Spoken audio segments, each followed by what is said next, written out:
इस वीडियो में मैं आर्डिनो प्रोग्रामिंग स्टार्टिंग से लेके एंड तक सिखाने वाला हूँ। ये वीडियो आर्डिनो प्रोग्रामिंग के लिए कंप्लीट ट्यूटोरियल होने वाला है। तो चलिए इस वीडियो को हम लोग शुरू करते हैं और सीखते हैं कि आर्डिनो प्रोग्रामिंग क्या होता है और ये कैसे होता है। तो चलिए शुरू करते हैं हम लोग।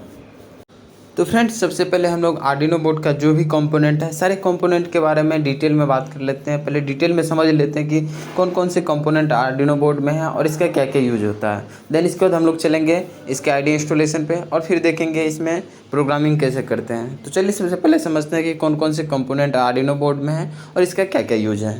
तो चलिए अब हम लोग देखते हैं कि कौन कौन से कंपोनेंट है। सबसे पहले तो आपके पास एक आर्डिनो बोर्ड होना चाहिए। तो आप एक आर्डिनो बोर्ड परचेज कर लीजिए। आप अमेजोन से इसको परचेज कर सकते हैं, अमेजोन पे अवेलेबल है। उसका लिंक हम डिस्क्रिप्शन में दे देंगे, वहाँ से आप डायरेक्ट परचेज कर सकते हैं।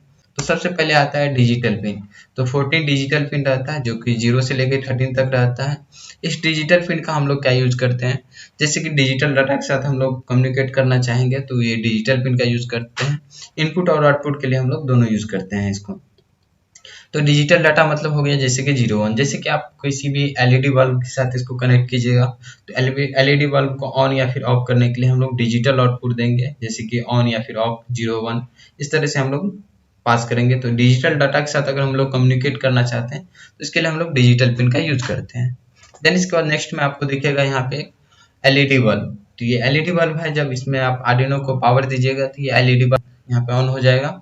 तो एलईडी इंडिकेटर है यहाँ पे। अगर ये इंडिकेटर आपका ऑन नहीं हो रहा है तो इसका मतलब आपका बोर्ड में कोई प्रॉब्लम है, तो आप बोर्ड को रिप्लेस कर लीजिएगा। देन इसके बाद नेक्स्ट में आता है माइक्रो कंट्रोलर। माइक्रो कंट्रोलर में ये एक तरह से आर्डिनो बोर्ड का सीपीयू है।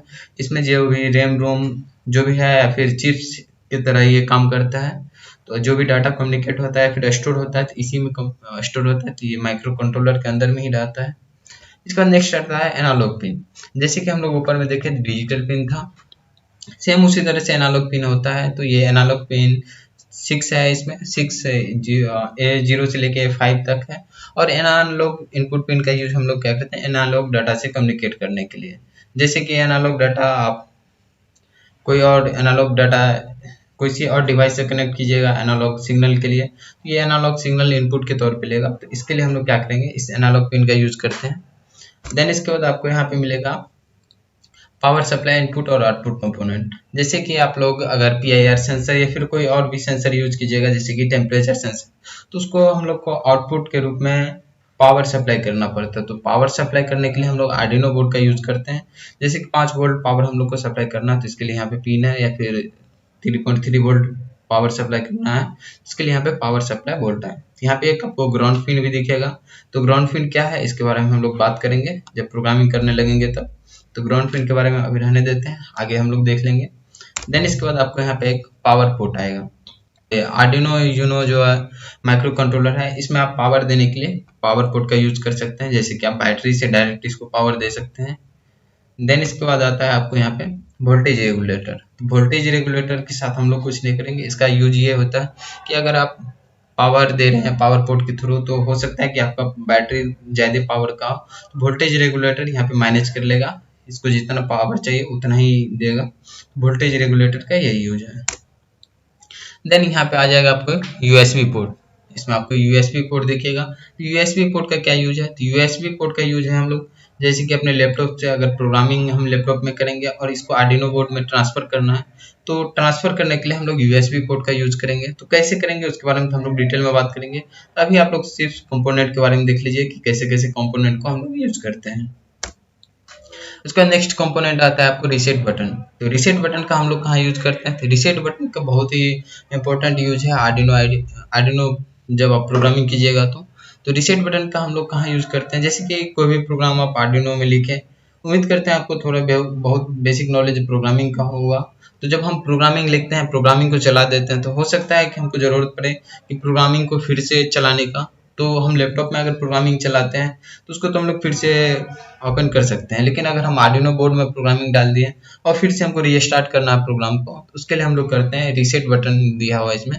तो जैसे ही रीसेट बटन को हम लोग प्रेस करेंगे तो हमारा जो प्रोग्राम है आर्डिनो बोर्ड में वो ऑटोमेटिक फिर से रीस्टार्ट हो जाएगा और स्टार्ट से शुरू हो जाएगा। तो अगर कभी हमको ऐसा ज़रूरत होगा कि बार बार हम रिपीट करके चेक करना चाहते हैं मेरा प्रोग्राम सही से चल रहा है या नहीं चल रहा है, उसके लिए हम लोग रीसेट बटन का यूज करते हैं। तो फ्रेंड्स हम लोग बेसिक कंपोनेंट समझ लिए कि आर्डिनो बोर्ड में कौन कौन से बेसिक कंपोनेंट यूज होता है। तो चलिए अब हम लोग आर्डिनो आईडी इंस्टॉल करते हैं और देन इसके बाद देखते हैं कि इसमें कैसे प्रोग्रामिंग करेंगे।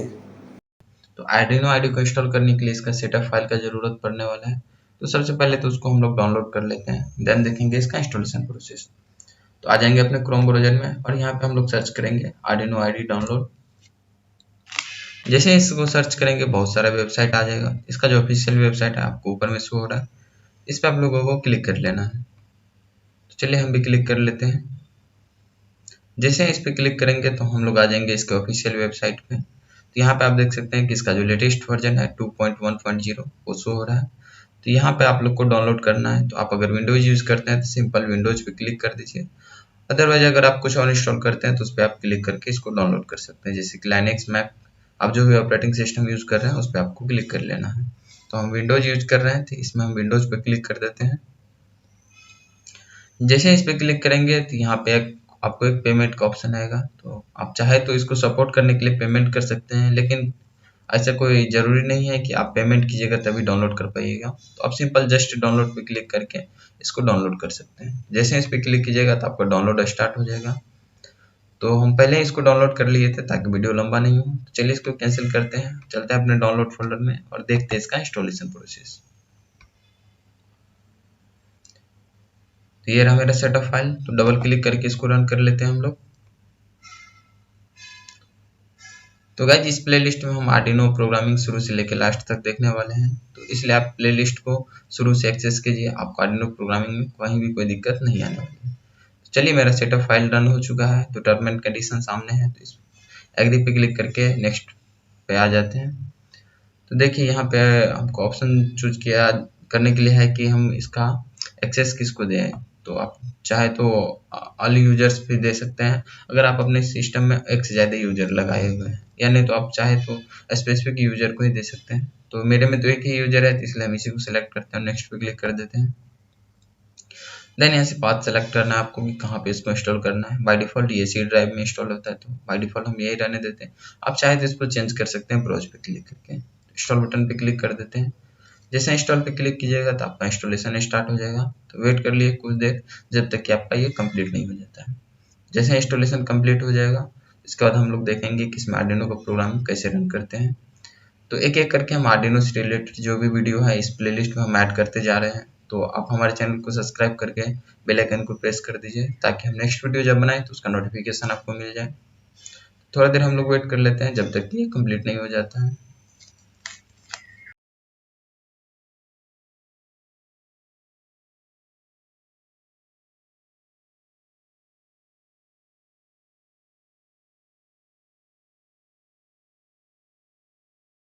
तो गाइज हमारा इंस्टॉलेशन कंप्लीट हो गया है। तो यहाँ अगर आप रन करना चाहते हैं तो रन आर्डिनो आईडी पे क्लिक करके आप सिंपल फिनिश पे क्लिक कर सकते हैं। अदरवाइज इसको अनचेक करके आप मैनुअली भी इसको रन कर सकते हैं। तो चलिए इसको हम रन करते हैं।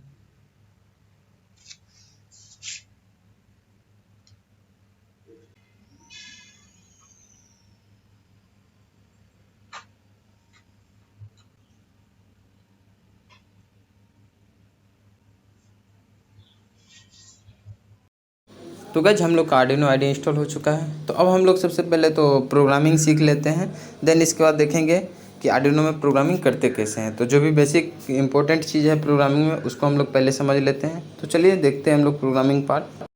तो गाइज जैसे ही आप आर्डिनो प्रोग्रामिंग के लिए आर्डिनो आईडी को ओपन कीजिएगा तो इस तरह से एक इंटरफेस सबसे पहले आपके सामने में शो हो जाएगा। तो आप जब भी ओपन कीजिएगा तो यही इंटरफेस ओपन होगा, यानी तो अगर आप कुछ प्रोग्रामिंग किए रहेंगे तो उसका वो ओपन हो जाएगा। तो अगर नहीं किया है, फर्स्ट टाइम आप ओपन किए हैं तो फर्स्ट टाइम आपको इस तरह से एक इंटरफेस ओपन हो जाएगा। तो चलिए इसको हम लोग समझने की कोशिश करते हैं कि ये क्या है, या फिर आर्डिनो प्रोग्रामिंग का स्ट्रक्चर क्या है, आर्डिनो प्रोग्रामिंग कहाँ से स्टार्ट होता है, कैसे रन होता है। तो देख सकते हैं कि यहाँ पे आपको दो फंक्शन दिख रहा होगा। फंक्शन यानी बोल सकते हैं कि मेथड यहाँ पे जो यहाँ पे आपको शो हो रहा है। जैसे कि अगर आप कोई और प्रोग्रामिंग लैंग्वेज जानते होंगे, जैसे कि सी या फिर कोई भी लैंग्वेज जानते हैं, अगर नहीं जानते कोई और प्रोग्रामिंग लैंग्वेज तो कोई दिक्कत नहीं है, हम लोग यहाँ पे शुरू से देखने वाले हैं। अगर जानते हैं तो अच्छी बात है। तो जैसे कि उसमें एक फंक्शन होता था जैसे कि मेन फंक्शन। तो जब हम लोग सी का प्रोग्राम लिखते थे और कंपाइल करते थे तो कंपाइलर स्टार्ट करता था मेन फंक्शन से, वहाँ से प्रोग्रामिंग स्टार्ट होता था। यानी तो अगर आप कोई भी बुक पढ़ते हैं तो मान लीजिए कि कोई पेज है तो पेज के शुरू से आप स्टार्ट करते हैं पढ़ना, तो लेकिन प्रोग्रामिंग में ऐसा नहीं होता है कि आप शुरू से ही स्टार्ट करें। तो इसमें कहाँ से स्टार्ट होता है तो सबसे पहले वो समझना होता है। तो जैसे कि हम लोग सी में अगर प्रोग्रामिंग लिखते थे तो इंट मैन यानी तो वॉइड मैन लिखते थे और यहाँ से मेरा प्रोग्राम स्टार्ट हो जाता था इंट मैन से। लेकिन जब हम इसमें प्रोग्रामिंग लिखते हैं तो इसमें इंट मैन या फिर ऐसा कुछ होता नहीं है। तो इसमें आपको दो मेथड दिखेगा या इसको फंक्शन बोल सकते हैं। जैसे कि पहला है आपको वॉइड सेटअप और सेकेंड है वॉइड लूप। तो अगर आप प्रोग्रामिंग से थोड़ा सा फेमिलियर हैं तो लूप के बारे में आप लोग जानते ही होंगे। तो लूप को समझने से पहले हम लोग सेटअप को समझते हैं कि इस मेथड में क्या करना है हम लोग को। तो देखिए जैसे सी का प्रोग्राम लिखते थे या फिर कोई भी जावा का या फिर पाइथन का कोई भी प्रोग्राम लिखते थे तो कंपाइलर कहीं से स्टार्ट करते थे। जैसे आप कोई बुक पढ़ते हैं तो स्टार्टिंग से स्टार्ट करते हैं, फिर कोई एक पॉइंट से स्टार्ट करते हैं। इसी तरह से अगर आर्डिनो में हम कोई प्रोग्रामिंग लिखेंगे या फिर आर्डिनो में प्रोग्रामिंग करेंगे तो सबसे पहले जो ये प्रोग्राम पढ़ने के लिए स्टार्ट होगा तो प्रोग्राम मेरा स्टार्ट होता है वॉइड सेटअप से। ये जो फंक्शन है यहाँ पे यहीं से मेरा प्रोग्राम स्टार्ट होगा। तो जो भी लाइन हम इसमें लिखेंगे तो सबसे पहले वो यहाँ पे रन होगा। जैसे कि मान लेते हैं लाइन नंबर 1 है यहाँ पे, तो इस तरह से ये सबसे पहले व्हाइट सेटअप में आएगा और इसमें जो भी प्रोग्रामिंग हम लिखेंगे, जो भी लाइन लिखेंगे वो एक एक करके एग्जीक्यूट हो जाएगा। तो लाइन बाय लाइन ये पढ़ेगा। तो सबसे पहले कौन सा हुआ तो लाइन 1 पढ़ेगा, फिर लाइन 2 पढ़ेगा। देन अगर सेटअप का सारा चीज कंप्लीट होगा, जो भी जितना भी लाइन इसमें हम लिखे हुए हैं सब चीज कंप्लीट होने के बाद ये ऑटोमेटिक लूप में आ जाएगा। और लूप में आने के बाद फिर यहाँ पे हम लोग जो भी लिखे रहेंगे जैसे लाइन 1 लाइन 2 जितना भी लाइन हम लोग लिखे रहेंगे यहाँ पे वो एक एक करके एग्जीक्यूट होगा। बस ये दोनों में अंतर क्या है तो पहले तो हम लोग समझ लेते हैं कि ये सीरियली रन कैसे करते हैं। अब जब भी कोई भी प्रोग्राम लिखिएगा तो प्रोग्राम स्टार्ट मेरा सेटअप फाइल से होगा, इतना ध्यान रखिएगा। और जितना भी लाइन है इसमें से सारा लाइन कंप्लीट होने के बाद ये लूप में आ जाता है। उसके बाद सेकेंड फंक्शन जो लूप है इसमें आ जाएगा। लूप में आने के बाद सेम काम यही होगा कि लाइन बाय लाइन ये क्या करेगा पढ़ना स्टार्ट कर देगा। जैसे कि फर्स्ट लाइन पढ़ेगा फिर सेकेंड लाइन, और जैसे ही लाइन खत्म हो जाएगा जैसे देख रहे हैं करली ब्रैकेट ओपन करते हैं। तो जब हम लोग प्रोग्रामिंग करते हैं जैसे कि लाइन 1 लिखना है तो लाइन 1 के बाद हम लोग क्या करते हैं सेमीकोलन देते हैं, जैसे कि सी में देते थे। अगर नहीं भी जानते तो कोई दिक्कत नहीं। जैसे आप इंग्लिश लैंग्वेज लिखते हैं तो इंग्लिश लैंग्वेज में अगर हमारा सेंटेंस खत्म होता है उसमें हम डॉट देते हैं। उसी तरह से अगर हम आर्डिनो में प्रोग्रामिंग करेंगे तो लाइन 1 खत्म होने के बाद उसमें हम लोग क्या करेंगे सेमीकोलन देंगे, ताकि समझ में आ जाए कि ये लाइन मेरा खत्म हो रहा है। ऐसे ही सेकेंड लाइन खत्म होगा तो उसमें हम लोग दे देंगे। और कोई भी चीज़ करना होगा तो अलग उसके लिए अलग सेपरेट लाइन ही हम लोग लिखेंगे, जैसे कि इसमें सेमीकोलन दे देंगे। पहला चीज़ आप ध्यान रखिएगा कि इसका जो प्रोग्राम स्टार्ट होता है पढ़ना वो सेटअप फाइल से होगा और सेटअप रन होने के बाद उसमें लाइन बाय लाइन प्रोग्राम पढ़ेगा। और जब एक लाइन के लिए हम लोग सेमीकोलन देते हैं, सेमीकोलन से सेपरेट करते हैं। और मल्टीपल लाइन लिखने के लिए हम लोग क्या करते हैं करली ब्रेसेस का यूज करते हैं। जैसे कि ये करली ब्रेसेस के अंदर में लिख दिया तो ये सेटअप का अपना एरिया हो गया, या फिर लूप के बाद जो हम लिखे हैं करली ब्रेसेस में ये लूप का एरिया हो गया। तो जो प्रोग्राम होगा मेरा तो पहले लाइन 1 पढ़ेगा फिर लाइन 2 उसका जब जैसे ही इसका लाइन पूरा खत्म हो जाएगा तो ये सेटअप कंप्लीट हो गया। करली ब्रैकेट अगर हम बंद कर रहे हैं तो इसका मतलब इसका कंप्लीट हो गया। ये कंप्लीट होने के बाद फिर से लूप में आएगा और लूप में भी सेम काम करेगा। तो जैसा कि हम लोग लूप में का मतलब जानते हैं कि जो भी काम होगा वो रिपीट होगा। तो जो इसका आर्डिनो का प्रोग्राम होता है तो अगर हम जो चीज़ हम सेटअप फाइल में लिखते हैं तो वो एक ही बार एग्जीक्यूट होगा। स्टार्ट सेटअप फाइल से होगा, सेटअप मेथड से, और ये एक ही बार एग्जीक्यूट होगा। और जैसे ही एक बार एग्जीक्यूट होगा उसके बाद लूप में आ जाएगा और जो लाइन होगा लूप में जैसे कि लाइन 1 लाइन 2 ये दोनों एग्जीक्यूट होगा। फिर करली ब्रैकेट 1 देखेगा तो ये लूप खत्म होने के बाद फिर से ये स्टार्टिंग से स्टार्ट हो जाएगा। यानी कि ये एक तरह से बोल सकते हैं कि इन्फिनाइट लूप है जो कि मेरा टास्क रिपीटेड होते रहेगा। जब तक हम इसको रोकेंगे नहीं तब तक ऑटोमेटिक ये रिपीट होते रहेगा, लूप के जैसे ये घूमते रहेगा इन्फिनाइट लूप के जैसे। तो इसको समझ चुके होंगे, उम्मीद करते हैं आपको कि जो मेरा सेटअप में है वो एक ही बार सबसे पहले रन हो जाएगा। तो उसमें जब सब रन हो चुका रहेगा देन उसका लूप में आएंगे और लूप का जो काम है वो एक एक करके एग्जीक्यूट होगा और जैसे ही खत्म होगा तो ये फिर से स्टार्टिंग से एग्जीक्यूट कर देगा। तो जो लूप के अंदर हम लोग लिखते हैं सिर्फ वही रिपीट होगा और लूप के बाहर जो है वो रिपीट नहीं होगा। ओके गाइस, तो उम्मीद करते हैं कि आप लोग को आर्डिनो प्रोग्रामिंग का बेसिक स्ट्रक्चर और फ्लो समझ में आ चुका होगा। तो चलिए वो आप देखते हैं कि इसमें हम लोग कमेंट कैसे करते हैं। करेंगे जैसा कि हम लोग कोई भी प्रोग्रामिंग लैंग्वेज पढ़ते हैं तो उसमें कमेंट करते हैं। कमेंट इसलिए करते हैं ताकि हम जब प्रोग्रामिंग करें तो वो अच्छे तरीके से हमको समझ में आए और प्रॉपर वे में हम उसको समझ पाएँ, इसीलिए हम लोग कमेंट करते हैं। तो कमेंट या तो हम सिंगल लाइन कमेंट करते हैं या फिर मल्टीपल लाइन कमेंट करते हैं। तो सिंगल लाइन जैसे कि यहाँ पे कमेंट किया हुआ है, आप देख भी सकते हैं कि सिंगल लाइन कमेंट किया हुआ है। तो सिंगल लाइन कमेंट करने के लिए हम लोग आर्डिनो प्रोग्रामिंग में डबल स्लैश का यूज करते हैं। जैसे डबल स्लैश देके अगर हम कुछ भी लिखे तो ये मेरा सिंगल लाइन कमेंट रहेगा, और इसको जो आर्डिनो अगर हम प्रोग्राम रन करेंगे तो इसको नहीं पढ़ा जाएगा। उसके बाद होता है कि अगर हम मल्टीपल लाइन कमेंट करना चाहते हैं, जैसे कि यहाँ पे अगर हम मल्टीपल लाइन लिखे रहेंगे,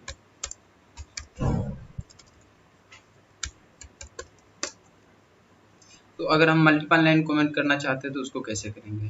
तो अगर आप मल्टीपल लाइन कमेंट करना चाहते हैं अपने आर्डिनो प्रोग्रामिंग में, तो आप क्या कीजिए, स्लैश के साथ स्टार्ट लिखिए। उसके बाद देखिए हम नीचे पूरा लाइन कमेंट हो चुका है जो भी है। तो अगर कमेंट हो गया है तो हम चाहते हैं पूरा कमेंट नहीं करें, मल्टीपल लाइन मतलब कुछ स्पेसिफिक लाइन ही कमेंट करें। तो इसके लिए क्या करेंगे, फिर हम स्टार्ट के साथ स्लैश प्रेस कर देंगे यहाँ पे, तो जितना इसके बीच का जो भी स्पेस रहेगा वो सारा कमेंट हो जाएगा। तो इस तरह से हम लोग सिंगल लाइन कमेंट कर सकते हैं और मल्टीपल लाइन कमेंट कर सकते हैं। तो उम्मीद करते हैं कि आप लोग को कमेंट क्यों करते हैं और कैसे करते हैं वो समझ में आ गया होगा। तो चलिए अब हम लोग देखते हैं कि आर्डिनो प्रोग्रामिंग में डाटा टाइप कौन कौन से यूज़ करते हैं और इसको हम लोग कैसे यूज़ करेंगे। तो एक इसका सिंपल सा डिफिनेशन से समझने की कोशिश करते हैं कि आखिर डाटा टाइप क्या होता है।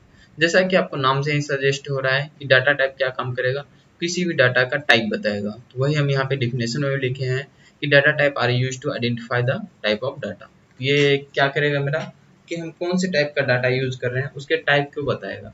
तो टाइप बताने के लिए हम लोग को तो सबसे पहले आप पढ़ना पड़ेगा कि डाटा टाइप का कौन कौन सा टाइप है। तो चलिए देखते हैं। तो अभी इस वीडियो में हम लोग डाटा टाइप का जो बेसिक डाटा टाइप या जो हम बोलेंगे कि प्री डिफाइंड डाटा टाइप है, जो कि पहले से डिसाइडेड किया हुआ है प्रोग्रामर ने, उसके बारे में हम लोग पढ़ेंगे कि कौन कौन से हैं।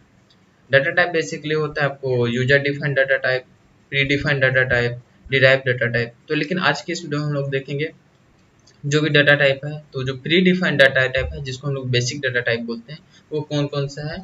आज मैक्सिमम टाइम हम लोग इसी को यूज करते हैं प्रोग्रामिंग लैंग्वेज में। आज इस वीडियो में हम लोग इसको डिटेल में समझने की कोशिश करते हैं।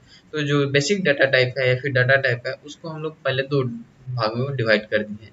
पहला क्या है मेरा इंटीजरल डाटा टाइप, और दूसरा मेरा क्या है फ्लोटिंग पॉइंट डाटा टाइप। जैसा कि आप लोग यहाँ पे देख रहे हैं, जो मेरा डाटा टाइप है उसको हम दो भाग में डिवाइड किए।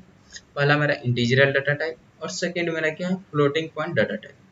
तो इंटीजरल डाटा टाइप में क्या क्या आ जाएगा, जैसे कि आपका नंबर सिस्टम है, तो नंबर सिस्टम में जो भी बिना पॉइंट वाला नंबर है उसको हम लोग इंटीजरल डाटा टाइप बोलेंगे, और जो पॉइंट वाला आ गया अगर, तो उसको हम लोग फ्लोटिंग पॉइंट डाटा टाइप बोलेंगे।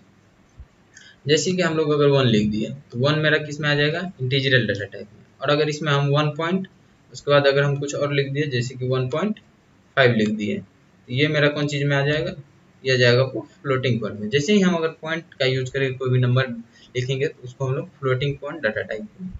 चलिए इसके बाद फर्दर इंटीजरल डाटा टाइप को भी 4 कैटेगरी में बांटा गया है। तो पहला है मेरा byte data type, byte data type, int data type, long data type, उसके बाद कैट डाटा टाइप। अभी एक एक करके सारे जो डाटा टाइप है उसका डिटेल हम लोग नीचे देखने वाले हैं। तो अभी बस इसका एक ओवरव्यू समझ लेते हैं कि किसको किस कैटेगरी में बांटा गया है। देन उसके बाद फ्लोटिंग पॉइंट डाटा टाइप को भी 2 कैटेगरी में बांटा गया है, फ्लोट में और डबल में। चलिए अब इसके बाद हम लोग एक एक करके सारे डाटा टाइप को देखते हैं। तो अभी बेसिकली ओवरव्यू हम लोग ये समझ लें कि डाटा टाइप को 2 भाग में बांटा गया है, इंटीजरल डाटा टाइप और floating point data type. Then उसके बाद बाइट डाटा टाइप इंटीजरल में आ गया, int data type, long data type और कैट डाटा टाइप, ये चारों आ गया आपको इंटीजरल डाटा टाइप। और उसके बाद फ्लोटिंग पॉइंट में फ्लोट डाटा टाइप और डबल डाटा टाइप।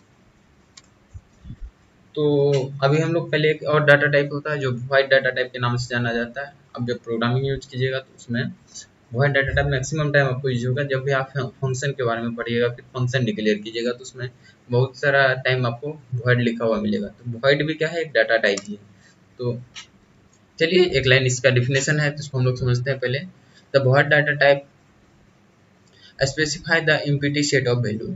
अब तो वॉइड डाटा टाइप क्या काम करता है, जैसे कि अभी हम लोग देखें कि इंटीजरल वैल्यू था या फिर डेसिमल प्लेस पे कुछ भी था, फ्लोटिंग पॉइंट वैल्यू था, तो वो तो वैल्यू था मेरा जैसे कि इंटीजरल में ही। तो अगर हम मिनिमम सबसे छोटा वैल्यू भी ले तो 0, 1 इस तरह से आएगा। फिर फ्लोटिंग पॉइंट में लेगी तो उसी में पॉइंट में कुछ डाटा टाइप आएगा। लेकिन कभी कभी हमको ऐसा ज़रूरत पड़ सकता है कि हम ऐसा शो करें कि वहाँ पे कोई डाटा टाइप हम कोई डाटा ही यूज नहीं कर रहे हैं, तो इसको शो करने के लिए हम लोग क्या करते हैं, वॉइड डाटा टाइप का यूज करते हैं। तो वैसे इसको देखा जाए तो जो वॉइड डाटा टाइप है मेरा, इसको हम लोग मेनली फंक्शन में ही यूज करते हैं। तो हम जब आर्डिनो प्रोग्रामिंग करेंगे तो उसमें जो मेरा वॉइड डाटा टाइप है सिर्फ और सिर्फ फंक्शन में ही यूज करेंगे। तो अब फंक्शन में कैसे यूज करते हैं आगे हम लोग फंक्शन पढ़ेंगे तो उसमें डिटेल में देख लेंगे कि कैसे यूज करते हैं। तो अभी बस हम लोग देख लेते हैं कि इसका सिंटैक्स क्या है या फिर इसको हम लोग डिक्लेयर कैसे करते हैं। जैसे कि देखिए यहाँ पे सेटअप, अभी हम लोग जब आर्डिनो प्रोग्रामिंग का स्ट्रक्चर देख रहे थे तो उसमें वॉइड सेटअप आपको बताए थे, तो वहाँ पे जो ये वॉइड लिखा हुआ था ये डाटा टाइप है। अब वॉइड का मतलब क्या होता है कि कुछ नहीं। जैसे कि हम लोग फंक्शन डिक्लेयर करते हैं तो उसमें क्या करते हैं कि हम लोग सबसे पहले डाटा टाइप देते हैं कि हम लोग को इसका रिटर्न टाइप क्या देना है। तो अगर हम फंक्शन में कुछ भी रिटर्न नहीं करना चाहते हैं, तो नहीं रिटर्न करना चाहते हैं यानी कि कुछ नहीं रिटर्न करना चाहते हैं, तो अगर कुछ नहीं रिटर्न करना चाहते हैं तो वहाँ पे हम लोग वॉइड लिखेंगे। जहाँ पे भी हमको ऐसा रिप्रेजेंट करना है कि कुछ नहीं है वहाँ पे, तो हम लोग को वॉइड का यूज करना है डाटा टाइप के लिए। वॉइड डाटा टाइप उम्मीद करते हैं आपको समझ में आ गया हो। अगर नहीं गया है तो जिस टाइम हम लोग फंक्शन पढ़ेंगे उसमें डिटेल में देख लेंगे कि इसको कैसे यूज करते हैं। फिलहाल तो अभी आप समझ लीजिए जहाँ पे हम लोग को कोई भी वैल्यू रिटर्न नहीं करना है तो वहाँ पे हम लोग वॉइड का यूज करेंगे। तो बाइट डाटा टाइप का क्या है, इसका साइज छोटा कर दिया। जैसे कि 1 बाइट का इसका साइज होता है और ये 8 बिट को ही रिप्रेजेंट करेगा। मतलब कि अगर हम कोई बाइट टाइप का डाटा डिक्लेयर करते हैं या फिर वहाँ पे बाइट टाइप का कोई भी डाटा को हम लेते हैं, तो इसका मतलब ये हुआ कि हम जब उसको मेमोरी में रिप्रेजेंट करेंगे तो वो 8 बिट स्पेस ही लेगा हमारी मेमोरी में, तो ये अच्छा रहेगा। अगर हमको छोटे में काम करना है तो हम लोग बाइट टाइप का डाटा डिक्लेयर करते हैं। जैसे कि इसका रेंज हो गया आपको 0 से लेके 2 से 55 तक। तो अब हम जब भी इंटीजरल डाटा टाइप का बात करते हैं तो इंटीजरल में जैसे कि इंट हो गया, फिर फ्लोट हो गया, फिर लॉन्ग हो गया, ये सब जो डाटा, तो इसमें आपको 2 कंडीशन मिलेगा। या तो आप नेगेटिव भी ले सकते हैं या फिर नेगेटिव को छोड़ सकते हैं। तो अगर आप नेगेटिव भी ले रहे हैं तो इसको आप लोग सिंपल बाइट बोल सकते हैं, या फिर अगर नेगेटिव भी ले रहे हैं इंट के लिए तो सिंपल इंट डिक्लेयर कीजिएगा तो वो नेगेटिव और पॉजिटिव दोनों लेगा। लेकिन आप चाहते हैं कि सिर्फ हम जो डाटा टाइप डिक्लेयर कर रहे हैं जैसे कि इंट डिक्लेयर करें तो वो सिर्फ पॉजिटिव नंबर ही ले, तो उसके लिए हम लोग क्या करते हैं अनसाइंड इंट लगाते हैं, अनसाइंड का यूज करते हैं। जैसे कि अनसाइंड इंट, अनसाइंड लॉन्ग, इससे क्या होगा कि ये साइन को छोड़ देगा और सिर्फ पॉजिटिव नंबर को ही लेगा।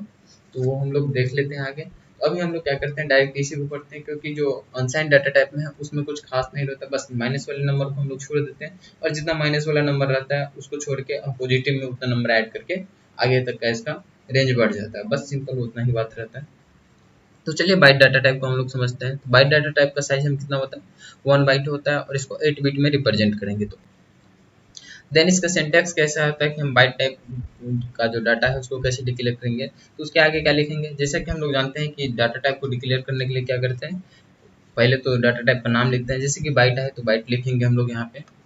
उसके बाद वेरिएबल का नाम लिखेंगे कि हम अपने वेरिएबल का नाम क्या रखना चाहते हैं। वेरिएबल क्या है हम लोग जानते ही हैं, अगर आप नहीं जानते हैं तो हम इस पर वीडियो बनाए हुए हैं, आप वो वीडियो देख लीजिए, आपको समझ में आ जाएगा कि वेरिएबल क्या है। तो यहाँ पे हम लोग क्या करेंगे वेरिएबल का नाम लिख देंगे। वेरिएबल का नाम लिखने के बाद इक्वल टू में हम लोग क्या करेंगे वैल्यू दे सकते हैं या फिर वैल्यू नहीं भी दे सकते हैं, ये ऑप्शनल रहेगा।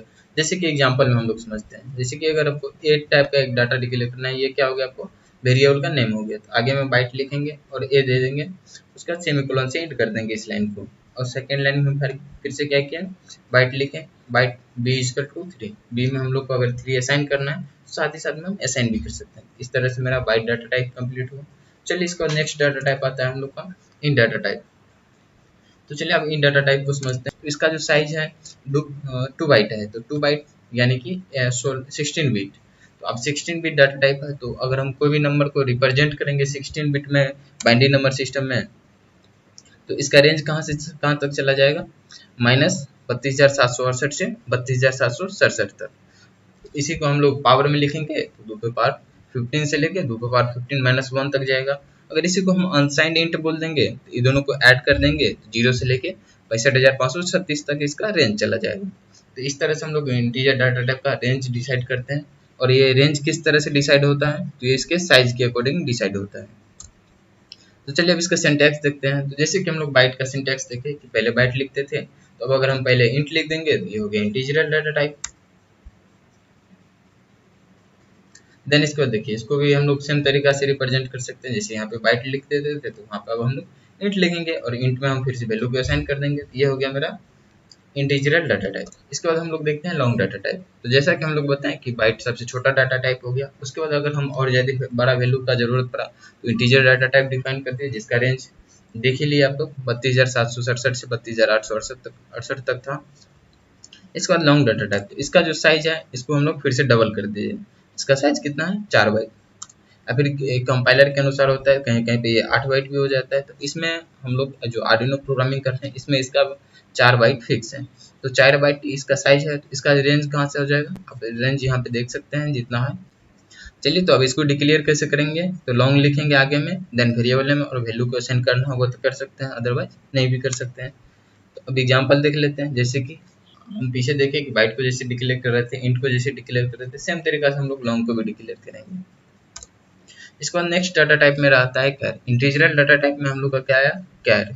तो कैर जो है मेरा कि कैरेक्टर जो भी हम इंसर्ट करते हैं अपने कीबोर्ड के थ्रू, या फिर कैरेक्टर हम लोग जो भी यूज करते हैं वो सब इंटीजरल डाटा टाइप में ही आता है हम लोग का।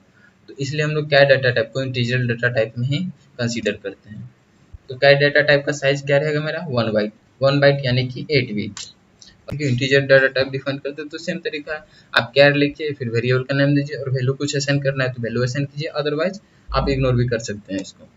तो जैसे कि एग्जांपल, अब देखिए कैर क्या होता है।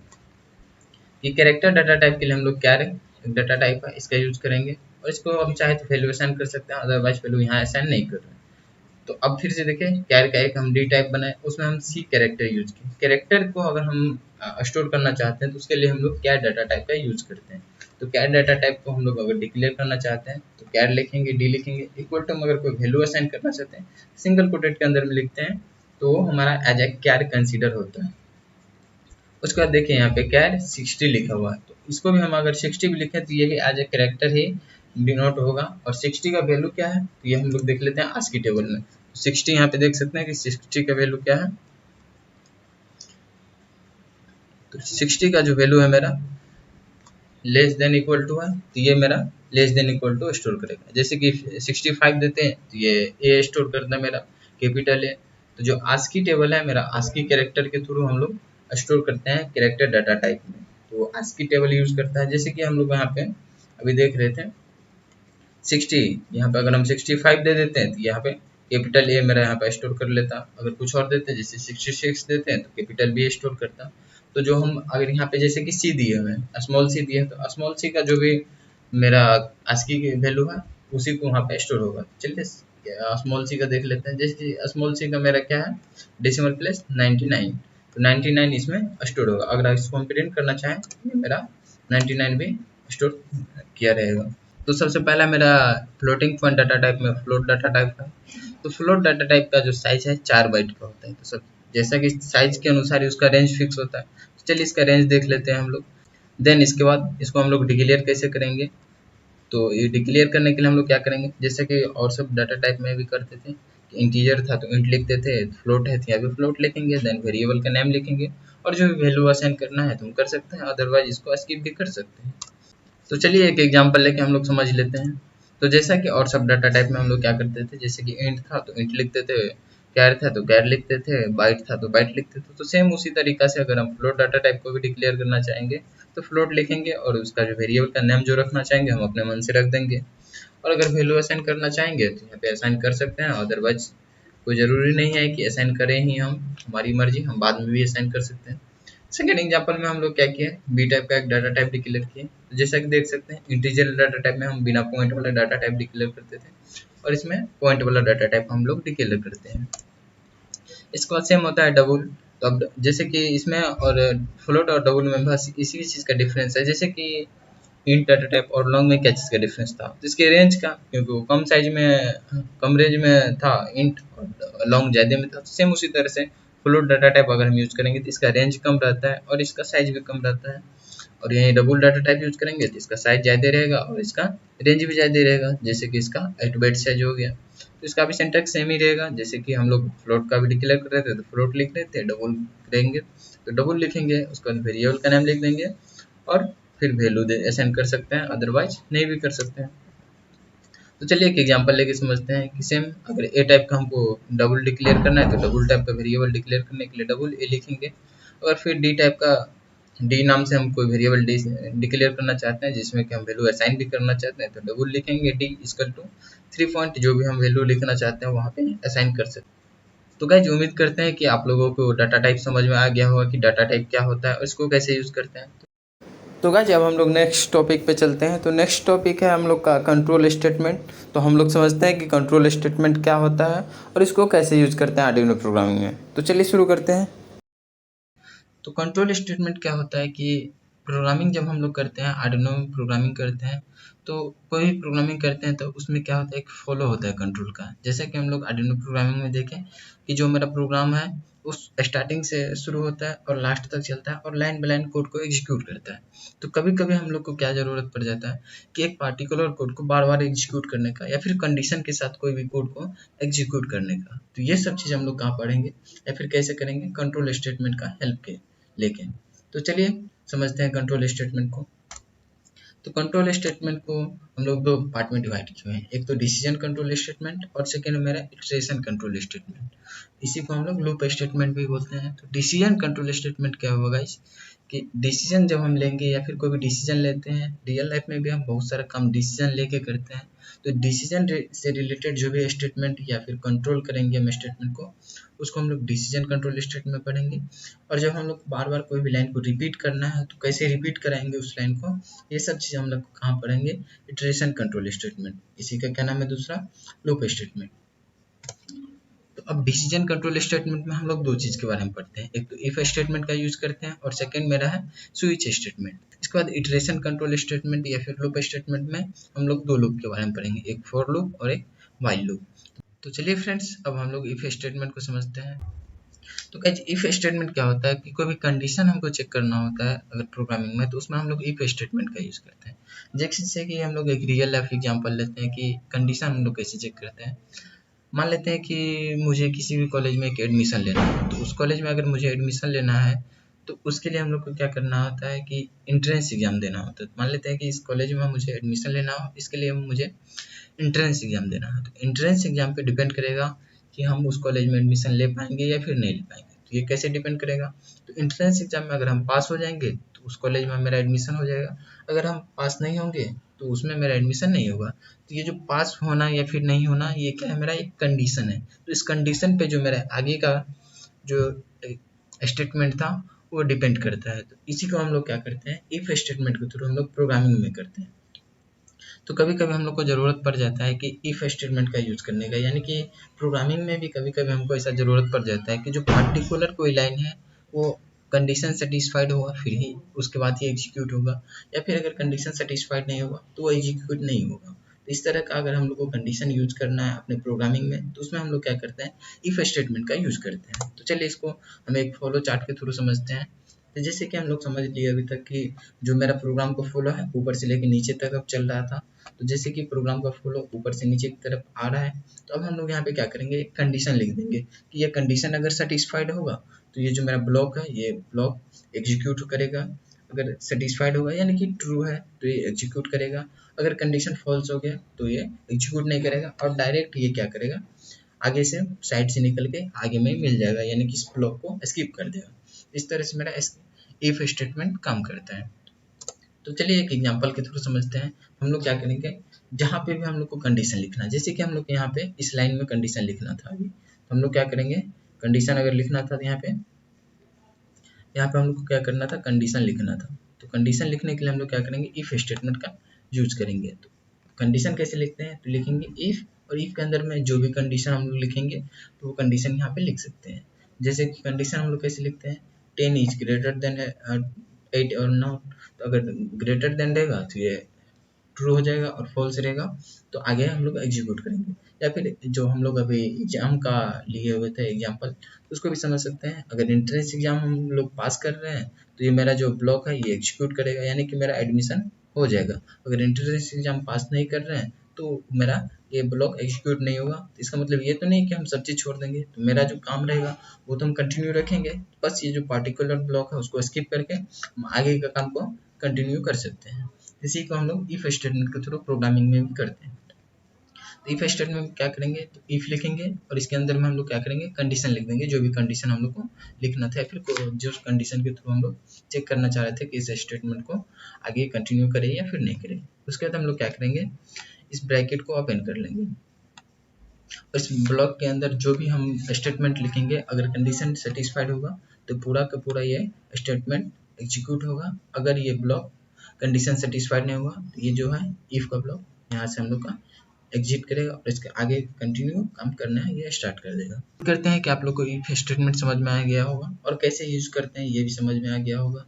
तो गाइस कभी कभी हम लोग को ऐसा ज़रूरत पड़ जाता है कि इफ कंडीशन के साथ साथ हम लोग एल्स का भी यूज करते हैं। तो अब एल्स क्या हो गया, जैसे कि हम लोग क्या किए, इंट्रेंस एग्जाम दिए, तो इंट्रेंस एग्जाम दिए इसमें हम लोग क्या किए कि पास किए तो कुछ और काम कर रहे थे, एडमिशन ले रहे थे। अगर पास नहीं करें तो ऐसा हो सकता है कि हम कुछ बैकअप प्लान रखें कि पास नहीं करें तो ये काम करेंगे, उसके बाद हम लोग अपना कंटिन्यू कर सकते हैं आगे का। तो चलिए इसको हम लोग समझते हैं। तो प्रोग्रामिंग में इसको हम लोग कैसे यूज करते हैं कि इफ और एल्स का यूज करके। तो इफ और एल्स क्या होता है, तो इसको हम लोग एक फॉलो चार्ट के थ्रू पहले समझ लेते हैं। तो जैसे कि हम लोग का ये जो प्रोग्राम का फॉलो था, यहाँ पे हम लोग देख सकते हैं कि प्रोग्राम का फॉलो ऊपर से नीचे की तरफ आ गया। अब यहाँ पे हम लोग क्या कर रहे थे कि कंडीशन चेक कर रहे थे। तो कंडीशन करने के बाद इफ स्टेटमेंट में क्या था कि अगर ट्रू होगा तो ये स्टेटमेंट रन होगा, अगर नहीं तो आगे हम लोग निकल जा रहे थे। लेकिन इफ एल्स में हम लोग क्या करेंगे, कंडीशन चेक करेंगे और कंडीशन चेक करने के बाद अगर ट्रू हो गया, मेरा कंडीशन सेटिस्फाइड हो गया, यानी कि हम एग्जाम में एंट्रेंस एग्जाम में पास हो चुके हैं, तो जो मेरा एडमिशन लेने का काम है, यानी कि ये जो ब्लॉक ऑफ कोड है ये एग्जीक्यूट होगा और ये एग्जीक्यूट नहीं होगा। आगे निकल के फिर जो मेरा आगे का मेरा लाइफ का जो फॉलो है, यानी कि प्रोग्राम का जो फॉलो है वो कंटिन्यू रहेगा। अगर हो सकता है कि एंट्रेंस एग्जाम में हम पास ही नहीं हो, तो अगर पास नहीं होता यानी कि फॉल्स हो गया मेरा कंडीशन, तो हम लोग क्या करेंगे, आगे की तरफ निकलेंगे और इस स्टेटमेंट को एग्जीक्यूट कर देंगे, यानी कि जो मेरा बैकअप प्लान था उसको एग्जीक्यूट करेंगे और आगे बढ़ जाएंगे, फिर हम ट्रू की तरफ नहीं जाएंगे। तो इस तरह से मेरा इफ एल्स स्टेटमेंट काम करता है। तो एग्जांपल के थ्रू समझते हैं कि प्रोग्रामिंग में कैसे काम करेगा ये। इसमें क्या करेंगे, जैसे कि इफ स्टेटमेंट था वो तो सेम ही रहेगा मेरा, इफ लिखेंगे और उसके अंदर में कंडीशन लिखेंगे। तो कंडीशन लिखेंगे और ब्रैकेट हम ओपन करेंगे, अपना मिडिल ब्रैकेट ऑन करते हैं और इसके अंदर में स्टेटमेंट लिख देते हैं, जो भी स्टेटमेंट लिखना है आपको, जितना भी स्टेटमेंट लिखना है, जितना भी स्टेटमेंट आपको जरूरत है लिख सकते हैं, कोई लिमिट नहीं है इसमें।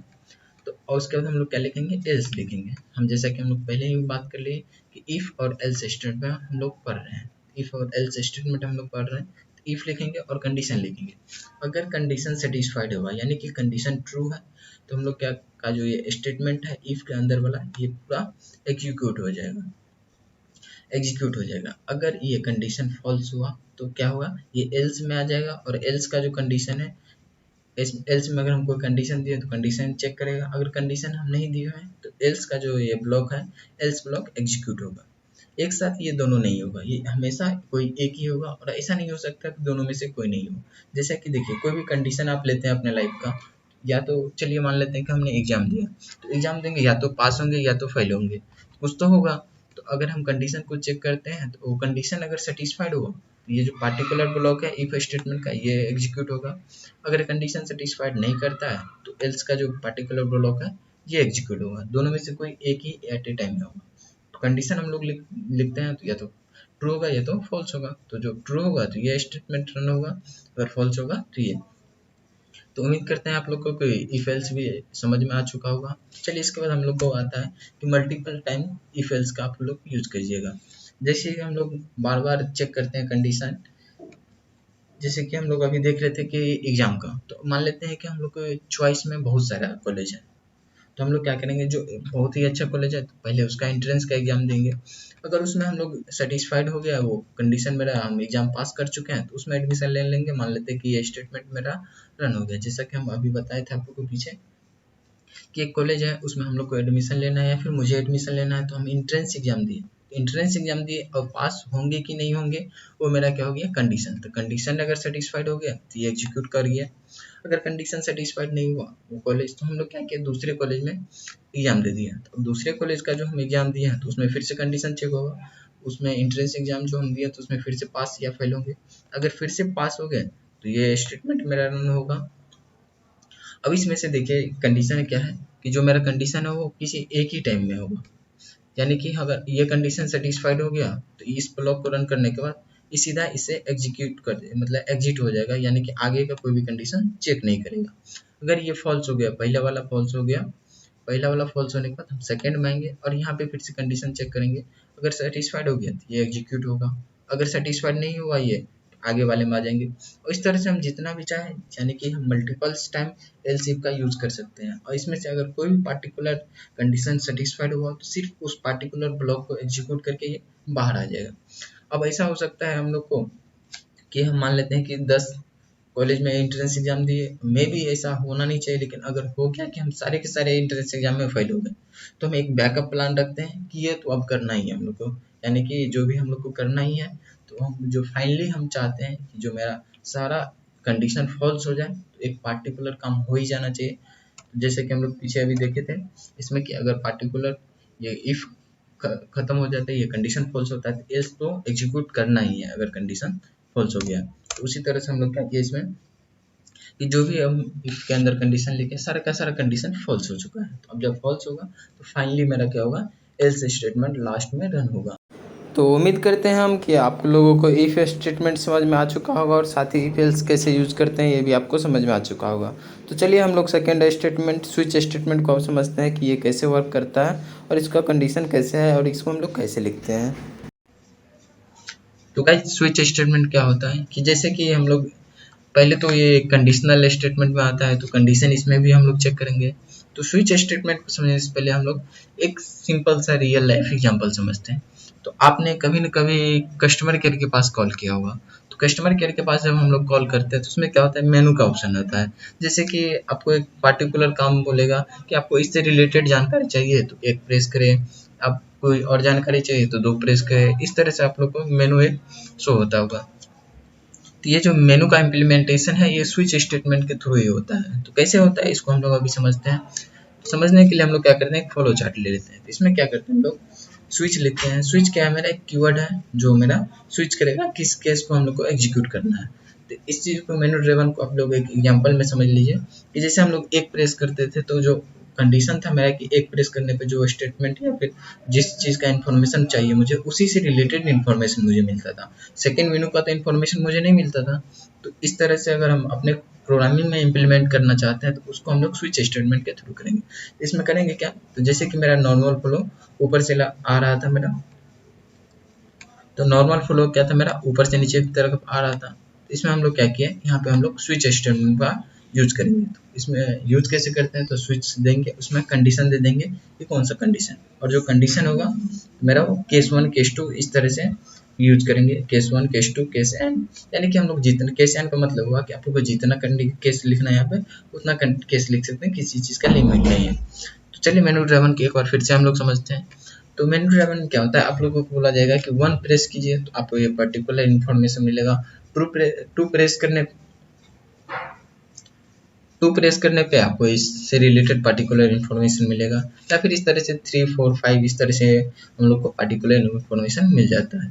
या ऐसा भी होता है कभी कभी कि कोई ऐसा नंबर हम लोग प्रेस कर देते हैं जो कि उस मेनू में ऑप्शन में नहीं रहता है। तो इसमें क्या होता है, हम लोग का वो डिफ़ॉल्ट में आ जाता है। तो उसको हम लोग कैसे हैंडल करेंगे, डिफ़ॉल्ट में, यानी कि अगर हम जो केस मैच किए हुए हैं वो अगर प्रेस ही नहीं करें, कुछ और प्रेस कर दें, उसको हम लोग डिफ़ॉल्ट के थ्रू हैंडल करेंगे।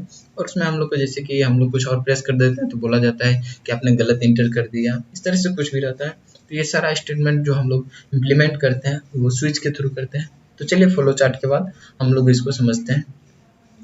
तो फ्लो चार्ट में एक चीज़ और हम समझ लेते हैं कि ये केस कैसे एग्जीक्यूट करता है। जैसे कि स्विच में हम लोग कंडीशन लिखें, कंडीशन लिखने के बाद हम लोग क्या करेंगे, केस मैच करेंगे। अगर केस मैच कर गया, मैच किया यानी कि ट्रू है, तो कोड लिखेंगे यहाँ पे हम लोग उसका जो यानी कि जो भी स्टेटमेंट है वो इसमें हम लिख देंगे। अगर फॉल्स किया तो हम दूसरा केस से मैच करेंगे। अगर ये केस मैच किया तो इससे रिलेटेड इन्फॉर्मेशन हम निकाल लेंगे। अगर ये भी मैच नहीं किया तो हम अगला जो केस है वो मैच करेंगे। अगर कोई भी केस मैच नहीं हुआ तो फाइनली हम लोग डिफ़ॉल्ट में आ जाएंगे और डिफ़ॉल्ट में जो भी जो इन्फॉर्मेशन रहेगा मेरा वो दे देंगे हम लोग। इस तरह से हम लोग करते हैं। तो चलिए इसको एग्जांपल के थ्रू समझते हैं। तो यहाँ पे हम लोग एक सिंटैक्स लिखे हुए हैं स्विच स्टेटमेंट का। तो हम लोग क्या करेंगे, जो मेरा नॉर्मल फ्लो था प्रोग्राम का ये तो ऊपर से आएगा ही। अब यहाँ पे हम लोग क्या करेंगे, स्विच लिख देंगे। तो स्विच में हम लोग क्या करते हैं, एक कंडीशन लिखते हैं या फिर वेरिएबल लिखते हैं। तो वेरिएबल क्या रहेगा मेरा, कि ये वेरिएबल डिसाइड करेगा कि कौन सा केस पे हम लोग को जाना है। यानी कि मेनू ड्राइवर में क्या था, जो नंबर हम लोग इंटर करते थे उसी से रिलेटेड इन्फॉर्मेशन मिलता था। ठीक उसी तरह से स्विच में हम लोग क्या करेंगे, जो नंबर हम लोग प्रेस करेंगे वही केस हम लोग को मैच होगा और उससे रिलेटेड इन्फॉर्मेशन ही हम सिर्फ यहाँ पे दे देंगे। इसमें क्या करेंगे, केस 1 लिखेंगे। तो इसको लिखेंगे कैसे, तो ये सिंटैक्स इसका यही है कि स्विच लिखते हैं और ये इसका स्मॉल लेटर ही सारा होता है। उसमें हम लोग वेरिएबल देंगे यानी कि कंडीशन दे देंगे, जो भी कंडीशन देना है, यानी कि केस मैच होना चाहिए। उसके बाद स्मॉल मिडिल ब्रैकेट ओपन करेंगे और ब्रैकेट के अंदर में लिखेंगे केस 1, केस 2, इस तरह से केस एन, यानी कि केस जितना आपको लिखना है उस तरह से लिख सकते हैं। और उसके बाद फाइनली हम लोग डिफ़ॉल्ट लिखेंगे। डिफ़ॉल्ट ऑप्शनल होता है, आप चाहे तो लिख सकते हैं, अदरवाइज नहीं भी, इसको छोड़ भी सकते हैं हम लोग। इसके बाद सेकंड क्या होता है, कॉलन देने के बाद हम लोग क्या करेंगे, यहाँ पे स्टेटमेंट लिखेंगे, जो भी मल्टीपल्स लाइन यहाँ पे लिख सकते हैं। जैसे कि यहाँ पे जितना लाइन का आपको स्टेटमेंट लिखना है, जो भी स्टेटमेंट लिखना है केस के अंदर में लिख दें। और उसके बाद हम लोग ब्रेक स्टेटमेंट का यूज करते हैं। अब ब्रेक स्टेटमेंट का क्या काम होता है कि गाइस, ब्रेक स्टेटमेंट क्या करता है कि अब मेरा ये काम खत्म हो चुका है। जैसे कि मेनू ड्राइवर में 1 हम प्रेस किया, इन्फॉर्मेशन मुझे मिल गया, उसके बाद वो एग्जिट कर देता है। तो हम लोग ब्रेक स्टेटमेंट का सिंपल सा क्या काम है कि स्विच से हम लोग को एग्जिट कर देगा, यानी कि आगे का क्या अब हम लोग को मैच नहीं करना है, इससे बाहर आ जाना है। अगर हम ब्रेक स्टेटमेंट का यूज नहीं करेंगे, आगे फिर से मैच करते जाएगा, यानी कि फिर से आगे वाले लेके चले जाएगा, नहीं मैच करेगा तो डिफॉल्ट पे लेके आएगा। इसलिए हम लोग क्या करते हैं, ब्रेक स्टेटमेंट का यूज करते हैं। तो ब्रेक का क्या काम रहेगा, जो मेरा जैसे ही केस का काम खत्म हो, यानी कि केस 1 का काम खत्म हुआ तो बाहर निकल जाएगा। तो जैसा कि हम लोग अभी फ्लो चार्ट में समझे, अगर ये कंडीशन ही फॉल्स हो गया, यानी कि ये केस मैच नहीं हुआ, तो मैच नहीं होगा तो हम लोग केस 2 पे आएंगे। केस 2 अगर मैच हुआ तो काम करेगा, काम करने के बाद ब्रेक क्या काम करेगा, स्विच से बाहर कर देगा। अगर नहीं हुआ तो इस तरह से हम लोग केस मैच करते जाएंगे। जब केस मैच हो गया तो ठीक है, अगर कोई भी केस मैच नहीं हुआ तो डिफ़ॉल्ट में आएगा, और जो भी डिफ़ॉल्ट हम लोग इन्फॉर्मेशन दे देंगे वो काम करने के बाद फिर से हम लोग ब्रेक यूज करेंगे ताकि हम स्विच से बाहर निकल। तो गाइज हम उम्मीद करते हैं कि आप लोगों को स्विच स्टेटमेंट समझ में आ गया होगा कि स्विच स्टेटमेंट क्या होता है और इसको हम लोग कैसे यूज़ करते हैं आर्डिनो प्रोग्रामिंग में। तो फ्रेंड्स, हम लोग कंट्रोल स्टेटमेंट को समझ रहे थे, तो इसमें से हम लोग इफ स्टेटमेंट को समझ चुके हैं और साथ ही स्विच स्टेटमेंट को भी समझ लिया कि स्विच स्टेटमेंट क्या होता है। यानी कि डिसीजन कंट्रोल स्टेटमेंट मेरा समाप्त हो चुका है और डिसीजन कंट्रोल स्टेटमेंट हम लोग अच्छे से समझ चुके हैं। अब इसके बाद आता है हम लोग का इटरेशन कंट्रोल स्टेटमेंट, यानी कि फॉर लूप और व्हाइल लूप। इस दोनों को हम लोग समझेंगे, एक एक करके दोनों के बारे में बात करते हैं। तो सबसे पहले तो हम लोग लूप समझते हैं कि लूप होता क्या है। तो लूप का क्या काम है गाइस, तो ऐसा कभी कभी हम लोग को जरूरत पड़ता है कि मल्टीपल्स टाइम सेम लाइन को प्रिंट करना होता है, या फिर एक ऐसा कुछ लाइन है जिसको हम लोग को बार बार करना पड़ता है। तो उसके लिए हम लोग क्या करेंगे, बार बार तो उस लाइन को लिखेंगे नहीं, यानी कि लूप का क्या काम है, सेम टास्क को रिपीट करते जाना। तो अब कितना रिपीट करना है ये चीज़ हम लोग को डिसाइड करना होगा, या कितना देर रिपीट करना है, कैसे रिपीट करना है, इसी चीज़ को हम लोग डिक्लेयर करते हैं लूप के थ्रू। तो इसको हम लोग, ये तो लूप हो गया, ओवरऑल हम समझ चुके हैं कि लूप क्या होता है, तो रिपीट करेगा काम को। तो इसको लिखने के लिए हम लोग आर्डिनो प्रोग्रामिंग में दो चीज़ का यूज करते हैं, तो फॉर लूप का या फिर व्हाइल लूप का। तो चलिए फॉर लूप समझते हैं, देन उसके बाद व्हाइल लूप को भी हम लोग समझेंगे। तो गाइज हम लोग सबसे पहले तो फॉर लूप समझ लेते हैं, देन इसके बाद व्हाइल लूप को भी समझेंगे। तो फॉर लूप को क्या करते हैं, जैसा कि हम लोग समझ लिए कि ये जो लूप है, तो लूप का क्या काम है, टास्क को रिपीट करना। जैसे कि हम लोग को मान लेते हैं कि हेलो वर्ड या फिर हाई प्रिंट करना है हम लोग को 10 बार, तो अब हम 10 बार हाई तो नहीं लिखते जाएंगे, तो हम लोग क्या करते हैं, एक लूप चला देते हैं। लूप या तो फॉर लूप होगा या फिर व्हाइल लूप होगा। तो लूप चला देते हैं जो कि मेरा 1 से लेकर 10 तक चलेगा, और जब 10 तक चलेगा तो बार बार वो रिपीट करते जाएगा।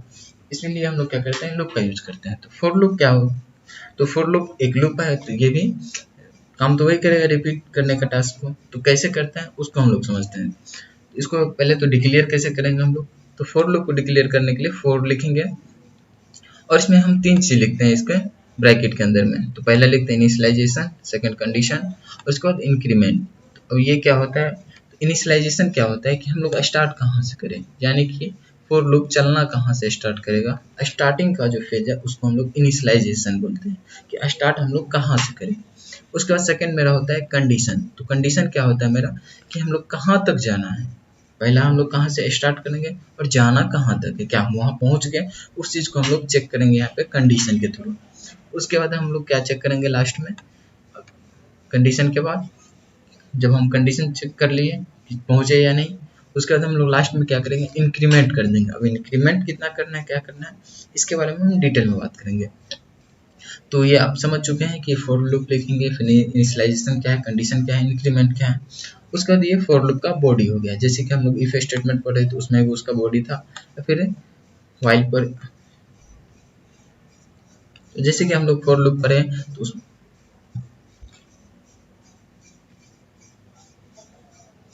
तो जैसे कि हम लोग इफ स्टेटमेंट समझे तो उसमें भी उसका बॉडी था। इसी तरह से फॉर का भी एक बॉडी होता है, तो इसके बॉडी के अंदर में जो भी हम लिखेंगे वो स्टेटमेंट मेरा एग्जीक्यूट होगा अगर ये कंडीशन सेटिस्फाइड होगा। तो ये कंडीशन सेटिस्फाइड कैसे होता है, चलिए अब इसको हम लोग समझ लेते हैं। चलिए कलर चेंज कर लेते हैं हम लोग। देखिए तो सबसे पहले क्या होगा, तो हम लोग को फिक्स करना हो तो फॉर लूप जैसे ही अब मिलेगा आर्डिनो प्रोग्रामिंग में, ये काम कैसे करता है, तो फॉर उसका इनिशियलाइजेशन करता है कि कहाँ से स्टार्ट करना है, तो इसको पहले इनिशियलाइज करेंगे। तो चलिए इसको एग्जांपल के थ्रू समझते हैं कि एग्जीक्यूट कैसे होता है, तो अच्छे से समझ में आएगा।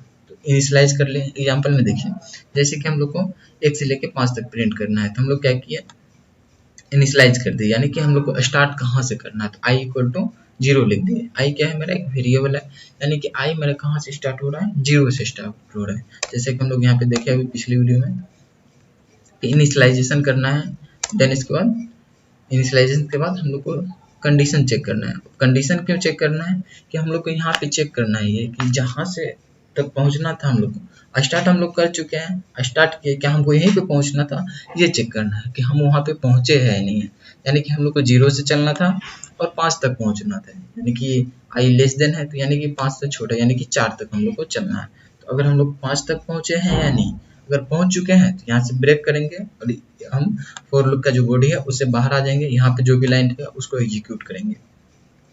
तो अगर ये कंडीशन चेक करेंगे, यहाँ पे कंडीशन मेरा ट्रू है या फॉल्स है, तो अगर फॉल्स है यानी कि हम लोग वहां तक नहीं पहुंचे हैं, तो नहीं पहुंचे हैं आगे इंक्रीमेंटल पे नहीं जाएंगे, यहाँ से हम लोग क्या करते हैं सीधे नीचे की तरफ आएंगे और जो भी लाइन यहाँ पे मिलेगा उस लाइन को एग्जीक्यूट कर देंगे।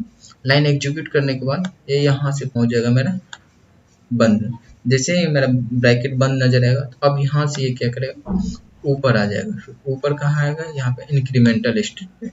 अब यहाँ पे ये क्या करेगा, इंक्रीमेंट कर देगा। अब जितना से इंक्रीमेंट करना है, यानी कि हमको कितना कितना बढ़ना है।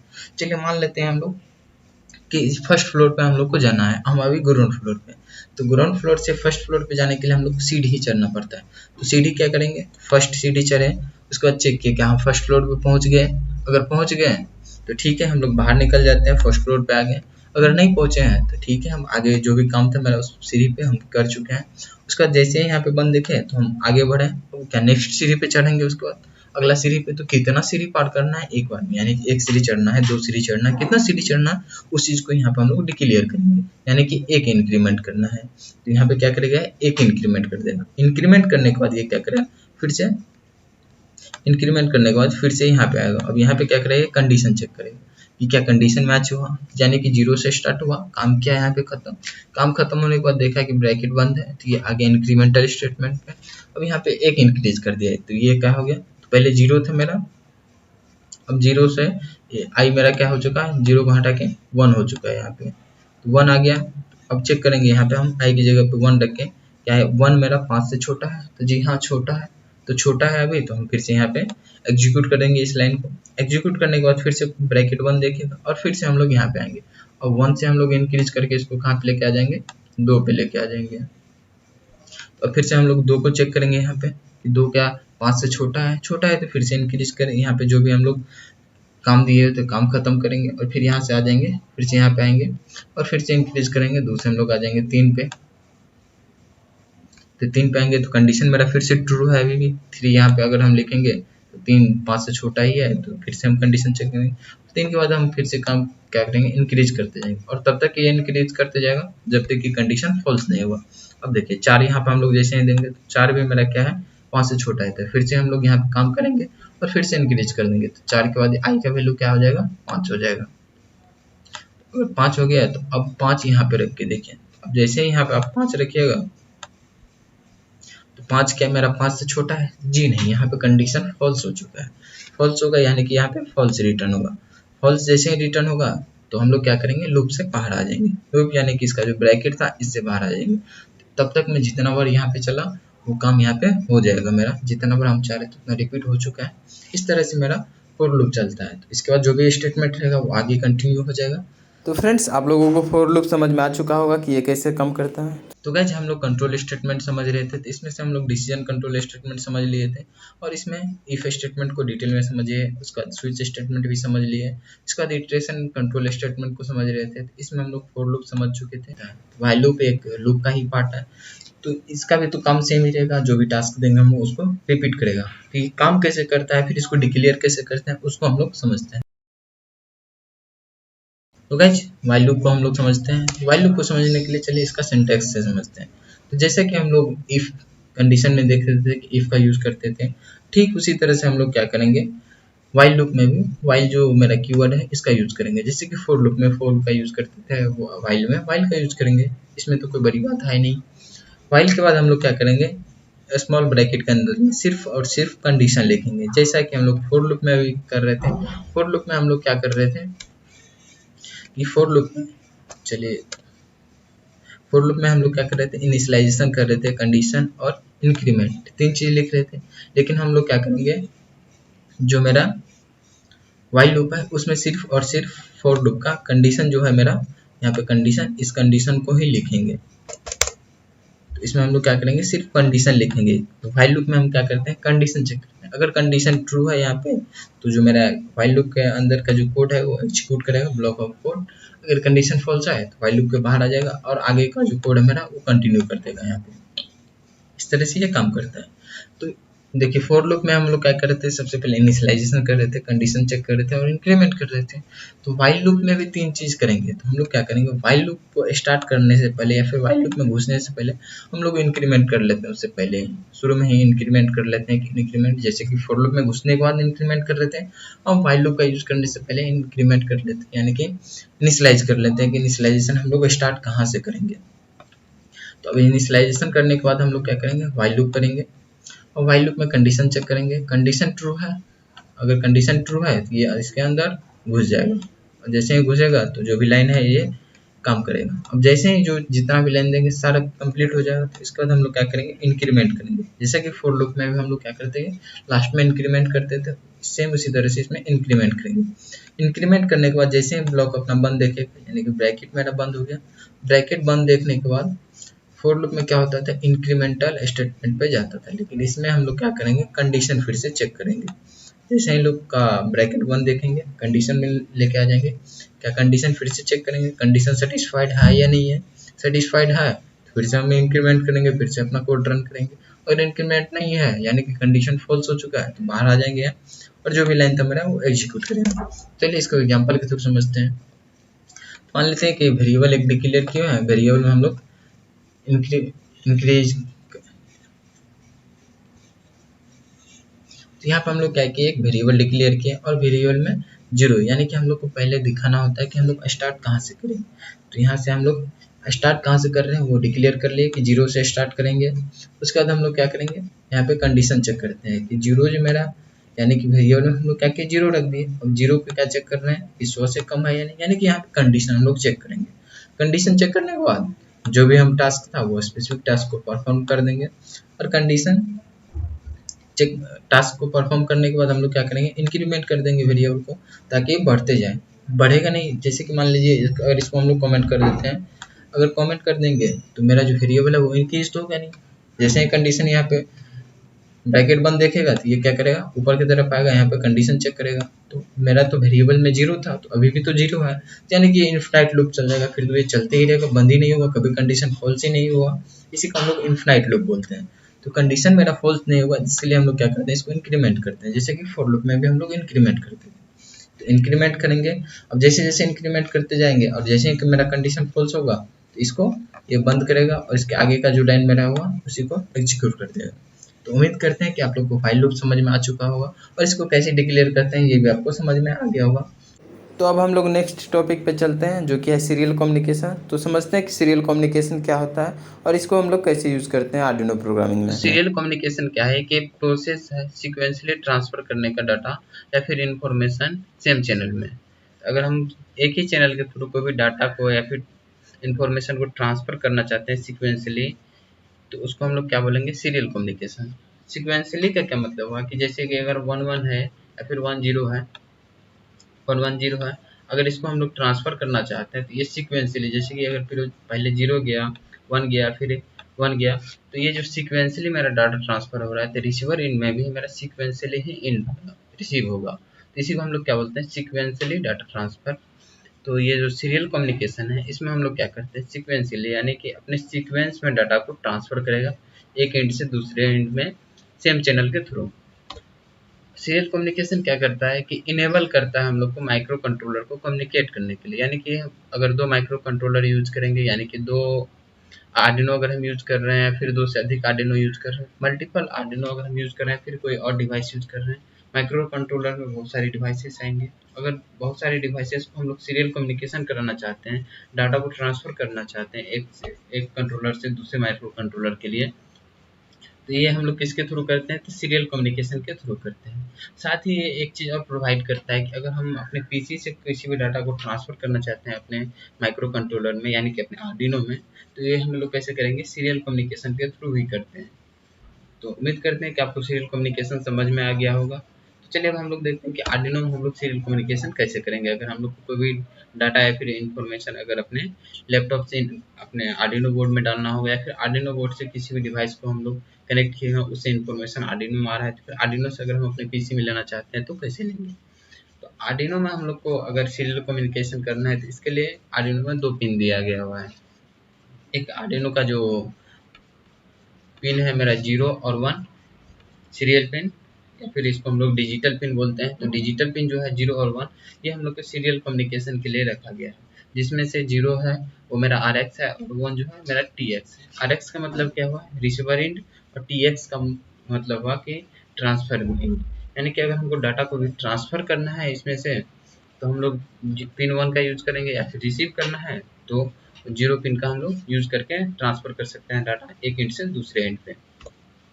यानी तो अगर हम अपने लैपटॉप से डाटा को ट्रांसफ़र करना चाहते हैं अपने आर्डिनो में, या फिर रिसीव करना चाहते हैं, इसके लिए हम लोग यूएसबी केबल का भी यूज़ करते हैं। मैक्सिमम टाइम हम लोग यूएसबी केबल का ही यूज़ करते हैं, इसके थ्रू हम लोग डाटा को ट्रांसफ़र करते हैं अपने आर्डिनो में या फिर रिसीव करते हैं। तो यूएसबी केबल से जो हम लोग करते हैं तो इसके लिए यहाँ पे एक चिप लगा हुआ था, इसमें भी आप देख सकते हैं कि TX लिखा हुआ है और इसको RX लिखा हुआ है। जैसे कि हम लोग या तो आप 0 पिन से या फिर 1 पिन से कनेक्ट कर सकते हैं, यानी तो यूएसबी पिन से जैसे कनेक्ट करते हैं तो ये भी एक चिप से कनेक्टेड रहता है और ये भी सेम काम करके हमको देता है। तो सीरियल कम्युनिकेशन क्या हुआ, एक प्रोसेस है हम लोग का। ये प्रोसेस कैसा है कि अगर हम कोई भी डाटा को ट्रांसफ़र करना चाहते हैं सीक्वेंशियली मैनर में सेम चैनल में, इसको हम लोग सीरियल कम्युनिकेशन बोलेंगे। और सीरियल कम्युनिकेशन क्या करता है कि हम लोग को एक इनेबल करता है, फिर प्रोवाइड करता है कि हम कैसे एक माइक्रो कंट्रोलर दूसरे माइक्रो कंट्रोलर से कम्युनिकेट करेगा या फिर डाटा को ट्रांसफ़र करेगा। या साथ ही अगर हम किसी पीसी या लैपटॉप से भी डाटा को ट्रांसफ़र करना चाहते हैं या फिर कम्युनिकेशन करना चाहते हैं तो इसके लिए हम लोग क्या करेंगे, सीरियल कम्युनिकेशन का यूज करेंगे। तो उम्मीद करते हैं कि आपको सीरियल कम्युनिकेशन क्या है ये समझ में आ चुका हो। अगर नहीं आया है तो आप हमको कमेंट कर सकते हैं, हम उसका रिप्लाई ज़रूर करेंगे। अगर तो फ्रेंड्स उम्मीद करते हैं कि आप लोगों को सीरियल कम्युनिकेशन भी समझ में आ गया होगा कि ये क्या होता है और इसको हम लोग क्यों यूज़ करते हैं आर्डिनो प्रोग्रामिंग में। तो चलिए अब हम लोग नेक्स्ट टॉपिक पे चलते हैं।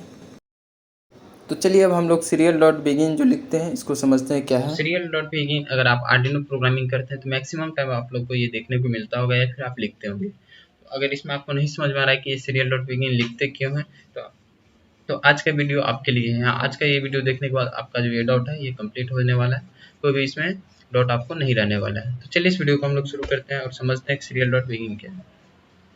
तो गाइस अगर आप लोग क्लास और ऑब्जेक्ट से या फिर कोई भी ओप्स का कॉन्सेप्ट आप लोग जानते हैं तो फिर तो ये आपके लिए बहुत ही ईजी होने वाला है। अगर नहीं भी जानते हैं तो कोई दिक्कत नहीं, हम इस वीडियो में थोड़ा थोड़ा एक्सप्लेन करेंगे, आपको समझ में आ जाएगा। तो सीरियल डॉट बिगिनिंग क्या है, तो सीरियल नाम से एक क्लास बना हुआ है हमारे आर्डिनो प्रोग्रामिंग में।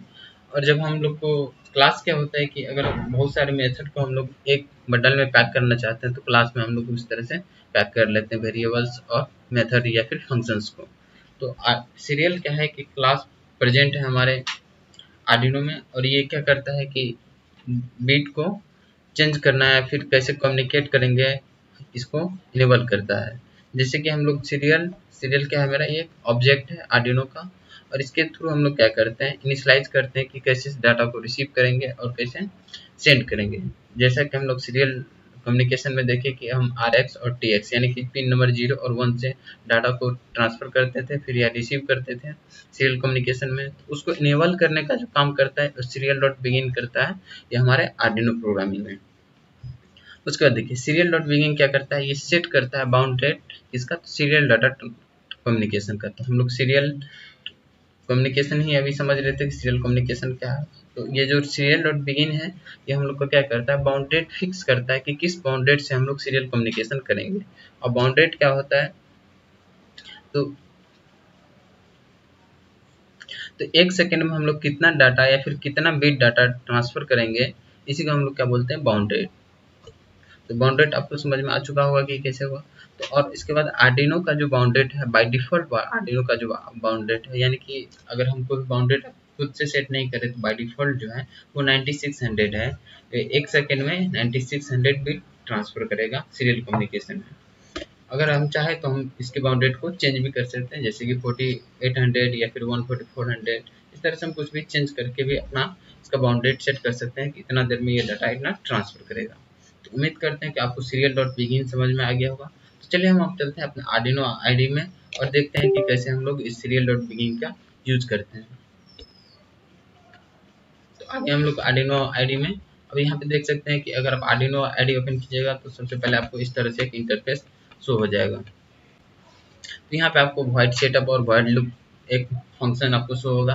तो ये क्या है, इसके बारे में तो हम लोग पीछे जान ही चुके हैं। तो चलिए आज हम लोग एक छोटा सा प्रोग्रामिंग करते हैं कि अगर हम लोग को कुछ भी प्रिंट करना हो या फिर कुछ भी इंफॉर्मेशन लेना हो सीरियल ऑब्जेक्ट के थ्रू, तो कैसे लेंगे। तो गाइस सीरियल डॉट बिगिनिंग हम लोग को क्या करना है, वन टाइम सेटअप है, यानी कि बाउंड रेट अगर हम सेट करना चाहते हैं तो बार बार तो सेट नहीं करेंगे, यानी तो सेकंड सेकंड पे तो हम चेंज नहीं करेंगे। तो इसको हम लोग क्या करते हैं, एक ही बार सेट करते हैं। तो ऐसा कुछ भी काम जिसको हम लोग एक बार सेटअप करना पड़ता है तो उसको हम लोग सेटअप फंक्शन में लिखते हैं, और ऐसा कोई भी काम जिसको हम लोग बार बार रिपीट करेंगे तो उसको हम लोग कहाँ लिखते हैं, लूप के अंदर लिखते हैं।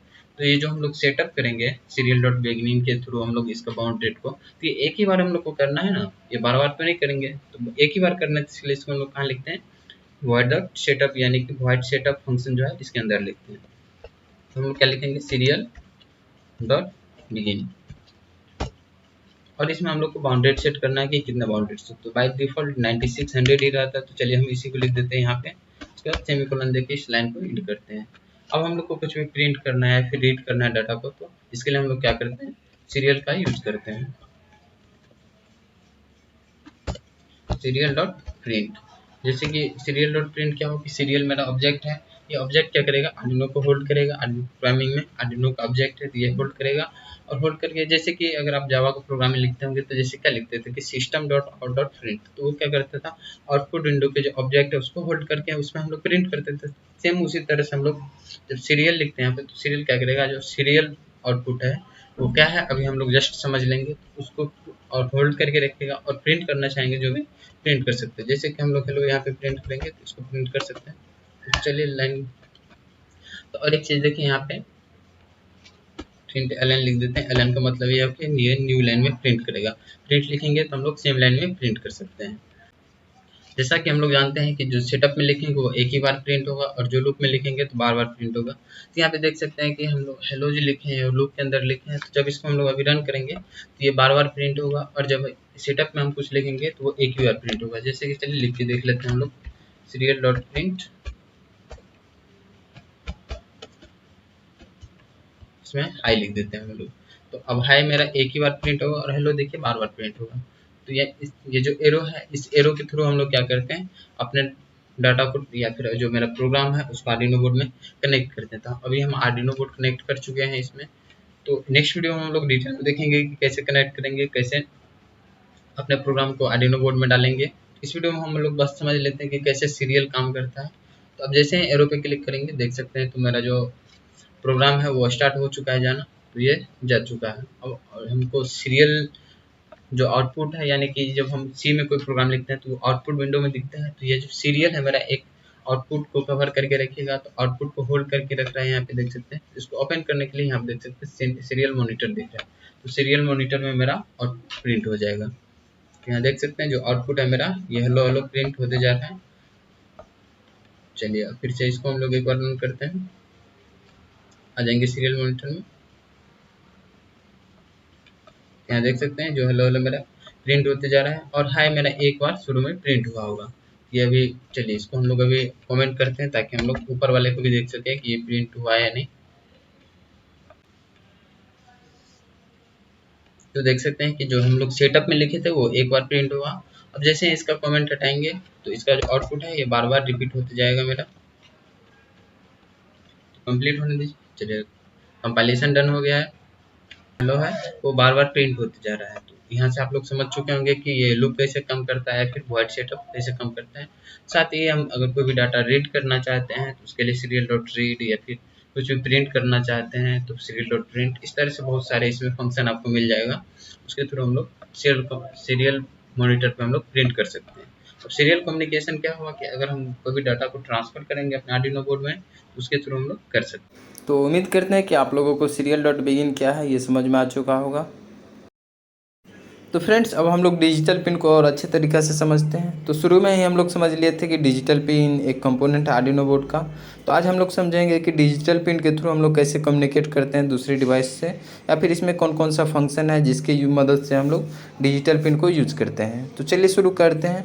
तो इसमें 3 फंक्शन है, तीनों फंक्शन के बारे में हम लोग डिटेल में बात करेंगे। तो चलिए देखते हैं। जिसमें से पहला फंक्शन हम लोग का है पिन मोड। तो हम लोग को सबसे पहले सेट करना पड़ता है कि पिन मोड हम लोग किस चीज़ के लिए यूज करेंगे। यानी कि पिन मोड को हम लोग पहले फिक्स करेंगे कि इसको हम इनपुट के लिए यूज करेंगे या फिर आउटपुट के लिए। तो जैसे कि हम लोग देखें कि आर्डिनो बोर्ड में 14 डिजिटल पिन है, तो डिजिटल पिन को हम लोग जब भी यूज करना चाहेंगे तो सबसे पहले हम लोग को फर्स्ट टाइम क्या करना पड़ेगा, तो इसको बताना पड़ेगा कि ये हम लोग किस चीज़ के लिए यूज करना चाहते हैं। या तो इनपुट के लिए यूज करेंगे इस पिन को, या फिर हम आउटपुट के लिए। तो जब भी हम प्रोग्राम लिखेंगे तो सबसे पहले अगर हम किसी डिजिटल पिन को यूज करेंगे तो पिन मोड हम लोग डिफाइन करेंगे, या इनपुट और आउटपुट। तो इसका सिंटैक्स क्या होता है, हम अगर डिफाइन करना चाहते हैं पिन मोड को कि ये इनपुट है या फिर आउटपुट है, तो हम लोग किस फंक्शन का यूज करेंगे, पिन मोड का। जैसे कि पिन मोड ही हम लोग पढ़ रहे थे तो पिन मोड ही इस फंक्शन का नाम है। तो हम ध्यान रखिए कि पिन मोड का जो पी है मेरा स्मॉल रहेगा और मोड का एम कैपिटल रहेगा, और इसमें हम 2 आर्गुमेंट पास करते हैं। पहला तो पिन नंबर पास करेंगे कि किस नंबर का पिन हम लोग यूज करना चाहते हैं और उसका मोड क्या है। चलिए एक एग्जाम्पल के थ्रू हम लोग समझते हैं। जैसे देख सकते हैं कि पिन मोड लिखे हम लोग, और 13 नंबर पिन को हम एज आउटपुट रीड करना चाह रहे हैं कि 13 नंबर पिन को हम लोग आउटपुट की तरह यूज करेंगे। तो इस तरह से हम लोग डिफाइन करेंगे। देख सकते हैं यहाँ पे हम लिखे हुए हैं कि जैसे कि पिन क्या हुआ मेरा कि आर्डिनो बोर्ड में जो मेरा डिजिटल 13 पिन है उसी को हम लोग पिन नंबर उसमें से किसी का यूज कर सकते हैं। और मोड में मेरा क्या आ जाएगा, या तो इनपुट की तरह यूज करेंगे या फिर आउटपुट की तरह, 2 ही मोड आएगा। इस दोनों में से किसी एक को हम डिफाइन करेंगे। तो जब भी हम डिजिटल पिन के साथ कम्युनिकेट करना चाहेंगे तो हम लोग सबसे पहले क्या करेंगे, तो पिन मोड डिफाइन करेंगे कि इस पिन का हम लोग किस तरह से यूज करने वाले हैं, इनपुट की तरफ या आउटपुट की तरफ। उसके बाद सेकेंड फंक्शन होता है मेरा डिजिटल रीड। अब डिजिटल क्या है, तो डिजिटल हम लोग डिजिटल पिन के बारे में अभी पढ़ रहे थे कि डिजिटल पिन के साथ कैसे कम्युनिकेट करेंगे। तो डिजिटल पिन को अगर हम एज ए इनपुट रीड करेंगे तो पहले तो हम लोग पिन मोड डिफाइन कर दिए कि एज ए इनपुट इसको रीड करेंगे। अगर एज ए इनपुट रीड करेंगे तो हम रीड करने के लिए हम लोग किस फंक्शन का यूज करेंगे, डिजिटल रीड का। इसमें भी आप देख सकते हैं कि इसका जो फंक्शन का नेम है पहले तो स्मॉल डिजिट से स्टार्ट होगा और फिर रीड का आर कैपिटल है। इस तरह से हम लोग फंक्शन डिफाइन करेंगे। तो इसमें कोई भी आर्गूमेंट हम पास नहीं करेंगे क्योंकि हम रीड कर रहे हैं। तो रीड करके हम लोग किसी भी वैल्यू को अपने किसी वेरिएबल में स्टोर करेंगे। तो इसको हम लोग ऐसे डिफाइन करते हैं कि read the value from the specific digital pin, यानी कि जिस पिन को हम लोग सेट किए कि पिन मोड के थ्रू या इनपुट है या फिर आउटपुट है। तो डिजिटल रीड के लिए हम लोग पहले इनपुट डिफाइन कर दिए कि एज ए पिन ये इनपुट वर्क करेगा, और जो भी डाटा रीड करेगा वो इस डिजिटल रीड के थ्रू हम लोग रीड कर लेंगे, आइदर या तो हाई होगा या फिर लो होगा। तो डिजिटल पिन के थ्रू हम लोग जब भी कोई कम्युनिकेट करते हैं तो 2 ही चीज़ होता है, या तो हम पावर को हाई बोल देंगे या फिर लो बोलेंगे। यानी कि उधर से जो मेरा इनपुट आएगा तो वो भी या तो हाई होगा या फिर लो होगा, या फिर इधर से हम आउटपुट देंगे या तो फिर हाई या फिर लो होगा। हाई और लो यानी कि 0 और 1 होगा, क्योंकि हम लोग जब भी डिवाइस के साथ कम्युनिकेट करते हैं तो 2 ही चीज़ हम लोग को समझ में आता है, 0 और 1। इसका सिंटैक्स क्या रहेगा, डिजिटल रीड ब्रैकेट में पिन नंबर। पिन नंबर क्या रहेगा मेरा, आर्गुमेंट पिन नंबर है। तो पिन नंबर क्या डिफाइन करेगा कि कौन से पिन से हम लोग रीड करेंगे। अब डायरेक्ट डिजिटल रीड लिख देंगे तो इसमें तो हम लोग समझ ही नहीं पाएंगे कि किस पिन से हमको रीड करना है। इसलिए हम लोग क्या करते हैं, इसमें पिन नंबर पास करते हैं कि किस पिन नंबर का हमको इनपुट रीड करना है। तो इसका जो रिटर्न टाइप रहेगा क्या है, रिटर्न टाइप या तो हाई रिटर्न करेगा या फिर लो रिटर्न करेगा। तो चलिए एग्जांपल के थ्रू इसको समझते हैं। कैसे लिखेंगे, डिजिटल रीड ब्रैकेट में पिन नंबर हम पास करते हैं, जैसे कि 13 को हम एज ए इनपुट रीड करने वाले हैं तो 13 पास कर देंगे, या फिर 8 को हम लोग एज ए इनपुट रीड करेंगे तो डिजिटल रीड 8 लिख देंगे। लेकिन इससे पहले हम लोग पिन मोड डिफाइन कर देंगे कि पिन मोड मेरा क्या है, इनपुट है या फिर आउटपुट है। पहले पिन मोड डिफाइन करेंगे, फिर डिजिटल रीड के थ्रू हम लोग डाटा रीड कर लेंगे। अब बात आती है अगर हम राइट करना चाहते हैं, फिर यानी कि राइट करने का मतलब हुआ कि अगर हम कोई भी डाटा सेंड करना चाहते हैं पिन के थ्रू, तो उसको हम लोग कैसे करेंगे। तो इसके लिए एक फंक्शन और है डिजिटल राइट। तो गाइस डिजिटल पिन के साथ कम्युनिकेट करने के लिए हम लोग को 3 फंक्शन पढ़ना है। पहला हम लोग का पिन मोड, यानी कि हम जब भी किसी पिन के थ्रू हम कम्युनिकेट करना चाहेंगे या तो इनपुट की तरफ लेंगे या फिर आउटपुट को सेंड करेंगे, तो उससे पहले हम लोग को बताना पड़ेगा कि ये इनपुट है या फिर आउटपुट है। इसको हम लोग कैसे बताएंगे, पिन मोड के थ्रू हम लोग डिफाइन कर देंगे कि ये पिन किस चीज़ के लिए हम लोग यूज करेंगे। अगर रीड करना चाहते हैं तो डिजिटल रीड डॉट फंक्शन का यूज करेंगे, और अगर हम कुछ डाटा भेजना चाहते हैं तो डिजिटल राइट फंक्शन का यूज करेंगे। तो चलिए इसका सिंटैक्स समझते हैं कैसे है। इसका सिंटैक्स कैसा है, इसका भी नाम पहले लिखेंगे डिजिटल राइट, और इसमें 2 आर्गुमेंट पास करेंगे, एक तो पिन नंबर और एक वैल्यू पास करेंगे कि हम क्या सेंड करना चाहते हैं। तो जैसा कि डिजिटल रीड में हम लोग देख रहे थे कि बस पिन पास कर रहे थे, तो पिन पास इसलिए कर रहे थे ताकि हमको पता चले कि किस पिन के थ्रू हम लोग डाटा को रीड करने वाले हैं। इसमें तो हम लोग को पिन भी बताना और क्या वैल्यू हम सेंड कर रहे हैं दोनों चीज बताना है, इसलिए हम लोग क्या करते हैं पिन और वैल्यू दोनों पास करते हैं। तो इसका रिटर्न टाइप कुछ नहीं है, क्योंकि रिटर्न करने का जरूरत हमको पड़ नहीं रहा है कुछ भी डाटा चाहे तो डायरेक्ट सेंड कर सकते हैं, तो फिर मुझे रिटर्न चाहिए नहीं कुछ, तो इसलिए इसका रिटर्न टाइप नथिंग है, कुछ नहीं है। अब एग्जाम्पल समझते हैं। तो डिजिटल राइट एग्जाम्पल में हम लोग कैसे लिखेंगे, तो जो फंक्शन का नाम है डिजिटल राइट, देन उसके बाद पिन नंबर यहाँ पे डिफाइन करेंगे, और फिर उसके बाद हम लोग हाई या फिर लो जो भी हम लोग को आउटपुट सेंड करना है वो हम लोग कर सकते हैं इसके थ्रू। तो गाइज अभी तक हम लोग आर्डिनो प्रोग्रामिंग से रिलेटेड जो भी बेसिक चीज़ था सब कवर कर चुके हैं। तो चलिए एक प्रोग्राम लिखते हैं आर्डिनो आईडी में, और देन उसको हम आर्डिनो बोर्ड में ट्रांसफ़र करके देखते हैं कि वर्क करता है कि नहीं। तो एक सिंपल सा प्रोग्राम आर्डिनो बोर्ड में हम लोग लिखेंगे कि एलईडी कैसे ब्लिंकिंग होगा, यानी कि एलईडी को कैसे हम लोग आर्डिनो प्रोग्रामिंग के थ्रू ऑन और ऑफ कर सकते हैं। तो चलिए शुरू करते हैं। तो फ्रेंड्स सबसे पहले हम लोग डिवाइस का कॉन्फ़िगरेशन कर लेते हैं कि कैसे डिवाइस को कनेक्ट करेंगे और कौन कौन सी डिवाइस का ज़रूरत पड़ने वाले हैं हमको। तो चलिए इसको समझ लेते हैं। तो सबसे पहले तो आपके पास एक आर्डिनो बोर्ड होना चाहिए। तो आर्डिनो बोर्ड आपको कहाँ से परचेज करना है, या फिर एलईडी बल्ब ही आपको कहाँ से परचेज करना है, इसके लिए हम लिंक दे देंगे डिस्क्रिप्शन में। आप डायरेक्ट वहाँ से जाके सारे डिवाइसेस को परचेज कर सकते हैं। ओरिजिनल सामान आपको वहाँ से मिल जाएगा, तो लिंक का आप यूज़ करके डायरेक्ट परचेज कर सकते हैं। तो चलिए अब हम लोग समझते हैं कि क्या क्या ज़रूरत पड़ने वाला है। तो सबसे पहले तो आपके पास एक आर्डिनो बोर्ड होना चाहिए। तो आर्डिनो बोर्ड आपको कहाँ से परचेज करना है वो हम बता दिए आपको। और आर्डिनो बोर्ड के सारे कंपोनेंट के बारे में हम लोग डिटेल में बात किए थे फर्स्ट वीडियो में। तो अगर अभी तक वो वीडियो नहीं देखे हैं तो इस प्लेलिस्ट को आप शुरू से एक्सेस कीजिए, आपको मिल जाएगा। पहला वीडियो आप देख लीजिए, उसमें आपको सारे कंपोनेंट के बारे में हम डिटेल में बात किए थे। तो जो भी कंपोनेंट है उसके बारे में आपको डिटेल में नॉलेज हो जाएगा। तो चलिए हम लोग शुरू करते हैं। तो डिजिटल पिन को हम लोग समझ चुके थे कि डिजिटल पिन क्या है। तो ये जो 14 डिजिटल पिन है यहाँ पे, इसी को हम लोग डिजिटल पिन बोलते हैं। तो अब इसी डिजिटल पिन के थ्रू हम लोग देखेंगे कि एलईडी बल्ब को कैसे ऑन या ऑफ करेंगे एक सर्टेन टाइम के बाद। तो चलिए शुरू करते हैं। तो आर्डिनो बोर्ड का जो ये डिजिटल पिन है इसके बारे में हम लोग देख चुके थे। ये 14 डिजिट का डिजिटल पिन है। 14 यहाँ पे डिजिटल पिन रहेगा आपको। उसके बाद यहाँ पे आपको एक एलईडी मिलेगा। तो अब जैसे ही एलईडी बल्ब खरीदिएगा तो इसमें आप देखिएगा कि एक छोटा रहेगा और एक बड़ा रहेगा। तो जो बड़ा वाला मेरा रहता है वो प्लस का रहता है, और जो छोटा वाला रहता है वो माइनस वाला रहता है। तो इसमें आप जो पिन यूज कीजिएगा, जैसे कि 0 से लेकर 13 पिन तक है, तो इसमें से कोई भी पिन यूज कीजिएगा तो वो प्लस का सिंबल हो गया, और जो इसका माइनस का सिंबल है यानी कि छोटा वाला वो ग्राउंड पिन होगा। तो जो मेरा माइनस वाला है इसको हम लोग ग्राउंड पिन पे टच करेंगे, और इसमें से किसी भी पिन का यूज़ करके हम लोग प्लस यानी कि आउटपुट अपना सेंड कर सकते हैं। तो हम लोग 13 नंबर पिन का यूज़ करके आज एलईडी बल्ब को ऑन या ऑफ करेंगे। तो क्या करते हैं, जो मेरा बड़ा वाला है उसको एलईडी बल्ब का जो ये बड़ा वाला है इसको हम लोग 13 पिन में डाल देते हैं, और छोटे वाले को ग्राउंड पिन में दे देंगे। चलिए इसके अंदर डाल देते हैं। तो ये मेरा सेट हो चुका है। देन इसके बाद आप देख सकते हैं कि जैसे ही आप आर्डिनो बोर्ड परचेज कीजिएगा तो उसके साथ आपको एक केबल भी मिल जाएगा।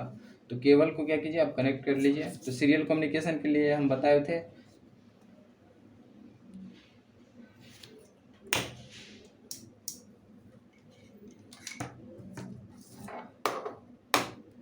तो आर्डिनो बोर्ड आप परचेज कीजिएगा तो इसके साथ आपको केबल भी मिल जाएगा। तो हम केबल के लिए बताए हुए थे कि केबल के थ्रू हम लोग अपने लैपटॉप से डाटा ट्रांसफ़र करते हैं, यानी कि सीरियल कम्युनिकेशन करते हैं। तो चलिए इसको कनेक्ट कर लेते हैं। तो यहाँ पे आपको एक USB केबल कनेक्ट करने के लिए मिल जाएगा, जो कि हम फर्स्ट वीडियो में देख चुके थे डिटेल में, और ये है मेरा USB केबल। तो चलिए इसको कनेक्ट कर लेते हैं हम लोग। देन इसके बाद इसको हम लोग अपने लैपटॉप में कनेक्ट कर लेंगे। तो चलिए लैपटॉप में डाल देते हैं। तो जैसे ही आप कनेक्ट कीजिएगा तो ये बल्ब अभी जलने लगा है। तो चलिए अब हम अपने लैपटॉप के स्क्रीन पे चलते हैं और प्रोग्रामिंग करते हैं। देन इसके बाद फिर से कैमरा पे आएंगे और देखेंगे कि कैसे ये बल्ब ऑन या ऑफ हो रहा है, या फिर ब्लैंकिंग हो रहा है या नहीं है। तो चलिए चलते हैं अपने लैपटॉप के स्क्रीन पे। तो फ्रेंड्स आ गए हम लोग अपने लैपटॉप के स्क्रीन पे। तो यहाँ पे हम लोग अभी कोडिंग कर लेते हैं। देन इसके बाद देखेंगे कि LED बल्ब ब्लिंकिंग होता है या नहीं, या फिर ऑन ऑफ हो रहा है कि नहीं हो रहा है। तो चलिए स्टार्ट करते हैं कोडिंग। तो कोडिंग में क्या क्या है इसके बारे में हम पीछे पूरा प्लेलिस्ट बना चुके हैं कि कोडिंग कैसे करना है, फिर ये कैसे होता है। और अगर आप पूरा प्लेलिस्ट शुरू से एक्सेस कर रहेंगे तो आपको कोई भी दिक्कत नहीं आने वाली है। अगर आपको दिक्कत आ रहा है तो आप पीछे जाकर वीडियो देख सकते हैं। तो आप जैसे ही आर्डिनो बोर्ड को कनेक्ट कीजिएगा तो आपको यहाँ से ऑटोमेटिक या तो कनेक्ट हो जाएगा, नहीं तो फिर यहाँ पे ऑप्शन आ जाएगा। जैसे कि देखिए अभी हम डिस्कनेक्ट कर रहे हैं, ये मेरा हट जा रहा है। तो अब जैसे ही कनेक्ट कीजिएगा तो यहाँ पे ऑप्शन आ जाएगा। तो पहले तो इसको आप कनेक्ट कर लीजिएगा। ध्यान रखिएगा जैसे ही कनेक्शन हो जाएगा तो यहाँ पे एक सिंबल शो हो रहा है, ये सिंबल शो होने लगेगा। अगर डिस्कनेक्ट रहेगा तो सिंबल शो नहीं होगा। तो चलिए अब प्रोग्रामिंग कर लेते हैं। तो सबसे पहले तो हम लोग पिन कौन सा यूज करेंगे, तो पिन को हम लोग सेट कर लेते हैं। तो इंटीजर टाइप का डाटा टाइप हम डिफाइन करेंगे, और pin integer pin equal to 13 number pin हम लोग यूज करने वाले थे इस प्रोग्रामिंग में। तो 13 नंबर पिन में हम लोग अभी देखे कि LED बल्ब को लगाए हुए तो 13 पिन नंबर यूज कर रहे हैं। देन उसके बाद सेटअप में आते हैं। तो सेटअप फंक्शन का हम काम बताए थे कि इसमें हम लोग मोड सेट करते हैं, या फिर जो एक बार हमको काम करना होता है तो वो काम हम लोग इसमें करते हैं। तो पिन मोड जो हम लोग सेट करेंगे तो वो एक ही बार करेंगे। तो यहाँ पे हम लोग पिन मोड सेट करेंगे। तो चलिए पिन मोड, इसके बारे में हम लोग पिछले वीडियो में बात किए हुए थे। तो उम्मीद करते हैं कि वो वीडियो आप लोग देख लिए होंगे। अगर नहीं देखे हैं तो देख लीजिए, उसके बाद आपको यहाँ पे समझने में कोई भी दिक्कत नहीं आने वाली है। तो पिन मोड यहाँ पे सेट करेंगे। तो पिन मोड फंक्शन का क्या काम है, तो पिन मोड उसके बाद पिन नंबर हम लोग डिफाइन करते हैं, और पिन नंबर के बाद इसको हम लोग किस चीज के लिए यूज करेंगे, यानी कि इनपुट या फिर आउटपुट के लिए। तो आउटपुट के लिए यूज करेंगे तो आउटपुट यहाँ पे लिख देंगे, उसके बाद सेमीकोलन देकर लाइन इन कर देंगे। इस वाले कॉलम में हम लोग इतना ही लिखेंगे। सेटअप का काम एक ही बार का होता है, तो सेटअप काम मेरा हो चुका है। इसके बाद आ जाएंगे लूप में। तो लूप में हम जो भी काम को रिपीट करना चाहते हैं तो वो लूप में लिखेंगे। इसमें क्या लिखेंगे, डिजिटल डिजिटल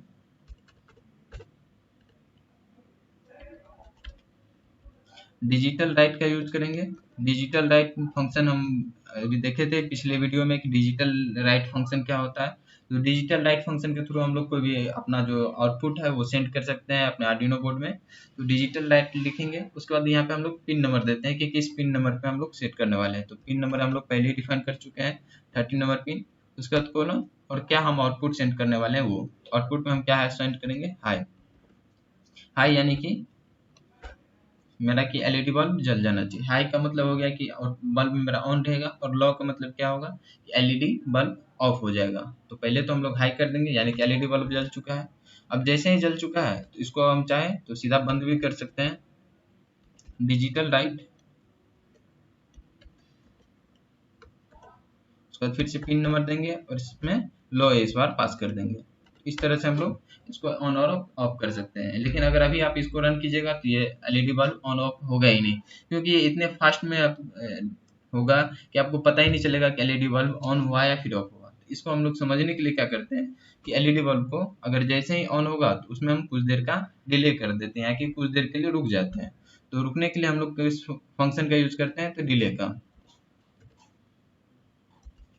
डिले फंक्शन का यूज करेंगे। तो डिले में क्या करते हैं कि हम मिली सेकेंड में यहाँ पे पास करेंगे कितने मिली सेकेंड के लिए डिले हो। या तो हम 200 मिली सेकेंड के लिए हम लोग यहाँ पे डिले करेंगे। तो जैसे ही पावर ऑन होगा तो 200 मिली सेकेंड के लिए जलेगा, फिर उसके बाद पावर ऑफ हो जाएगा। तो यहाँ भी हम लोग फिर से डिले करेंगे कि ताकि 200 मिली सेकेंड के लिए ये रुके भी। अगर 200 मिली सेकेंड के लिए रुकेगा ही नहीं तो फिर तुरंत ऑन हो जाएगा, तो पता ही नहीं चलेगा। तो मेरा ये कोडिंग बन के रेडी हो चुका है। तो चलिए फिर से चलते हैं अपने कैमरा पे और देखते हैं कि मेरा जो कोडिंग है काम कर रहा है कि नहीं कर रहा है। तो फ्रेंड्स हम लोग अपना कोडिंग देख चुके हैं, तो चलिए कोडिंग देख लेते हैं कि क्या क्या कोडिंग था। तो कोडिंग हम लोग देख चुके हैं कि क्या क्या कोडिंग था, तो अब इसको रन करके देखते हैं। तो जैसे ही आप USB केबल को और इसको कनेक्ट कीजिएगा, तो जैसे देखिए अभी अगर हम कनेक्ट नहीं कर रहे थे, यहाँ पे कोई भी सिंबल नहीं आ रहा और आर्डिनो बोर्ड भी सिलेक्ट मेरा नहीं है, तो हमको बोर्ड सेलेक्ट करने का ऑप्शन आ रहा है। तो जैसे ही इसको आप कनेक्ट कीजिएगा तो आपको देख सकते हैं कि यहाँ पे सिंबल आ गया है और ये कनेक्ट हो चुका है। कनेक्ट कर लीजिए। कनेक्ट करने के बाद जो सिंबल है मेरा एरो का, इस पर आप लोगों को क्लिक करना है। इस पर जैसे ही आप क्लिक कीजिएगा तो आपका जो प्रोग्राम है वो आर्डिनो बोर्ड में जाना स्टार्ट हो जाएगा। तो देख सकते हैं कि मेरा जो आर्डिनो बोर्ड में जा चुका है और ये LED ब्लिंकिंग होना स्टार्ट हो चुका है ऑन ऑफ। तो आप चाहे तो इसके डिले को भी बढ़ा सकते हैं या फिर घटा भी सकते हैं। तो चलिए इसको थोड़ा सा हम लोग 500 मिलीसेकंड के लिए रोक देते हैं और फिर से इसको हम लोग ट्रांसफ़र करते हैं। देखिए ट्रांसफ़र होगा, तो अब थोड़ा लेट से हो रहा है। या अगर हम इसको अगर कमेंट कर देते हैं, अगर हटा देते हैं, तो कमेंट कैसे करना है इसमें हम लोग बात कर चुके थे पिछले वीडियो में। तो अगर देखिए अगर डिले का हम लोग यूज़ नहीं करेंगे तो LED बल्ब इतना फास्ट ऑन ऑफ होगा कि हमको पता ही नहीं चलेगा कि ये ऑन हुआ है या फिर ऑफ हुआ, ये ऑफ ही रह जाएगा। इसलिए हम लोग डिले का यूज़ करते हैं। तो डिले क्या करता है, स्लिप यानी कि स्लिप फंक्शन जो है सेम उसी तरह से इसमें डिले फंक्शन है जो कुछ देर के लिए रोकता है। चलिए इसको फिर से ट्रांसफ़र करते हैं। तो मेरा जो LED बल्ब है देख सकते हैं ये ऑन और ऑफ हो रहा है। तो फ्रेंड्स हम उम्मीद करते हैं कि ये वीडियो आप लोगों को अच्छा लगा होगा और आर्डिनो प्रोग्रामिंग आप पूरा शुरू से लेकर लास्ट तक सीख गए होंगे। तो चलिए गाइस इस वीडियो में हम लोग इतना ही रहने देते हैं। मिलते हैं फिर से नेक्स्ट वीडियो में। अगर ये वीडियो आपको अच्छा लगा हो तो लाइक ज़रूर कीजिएगा।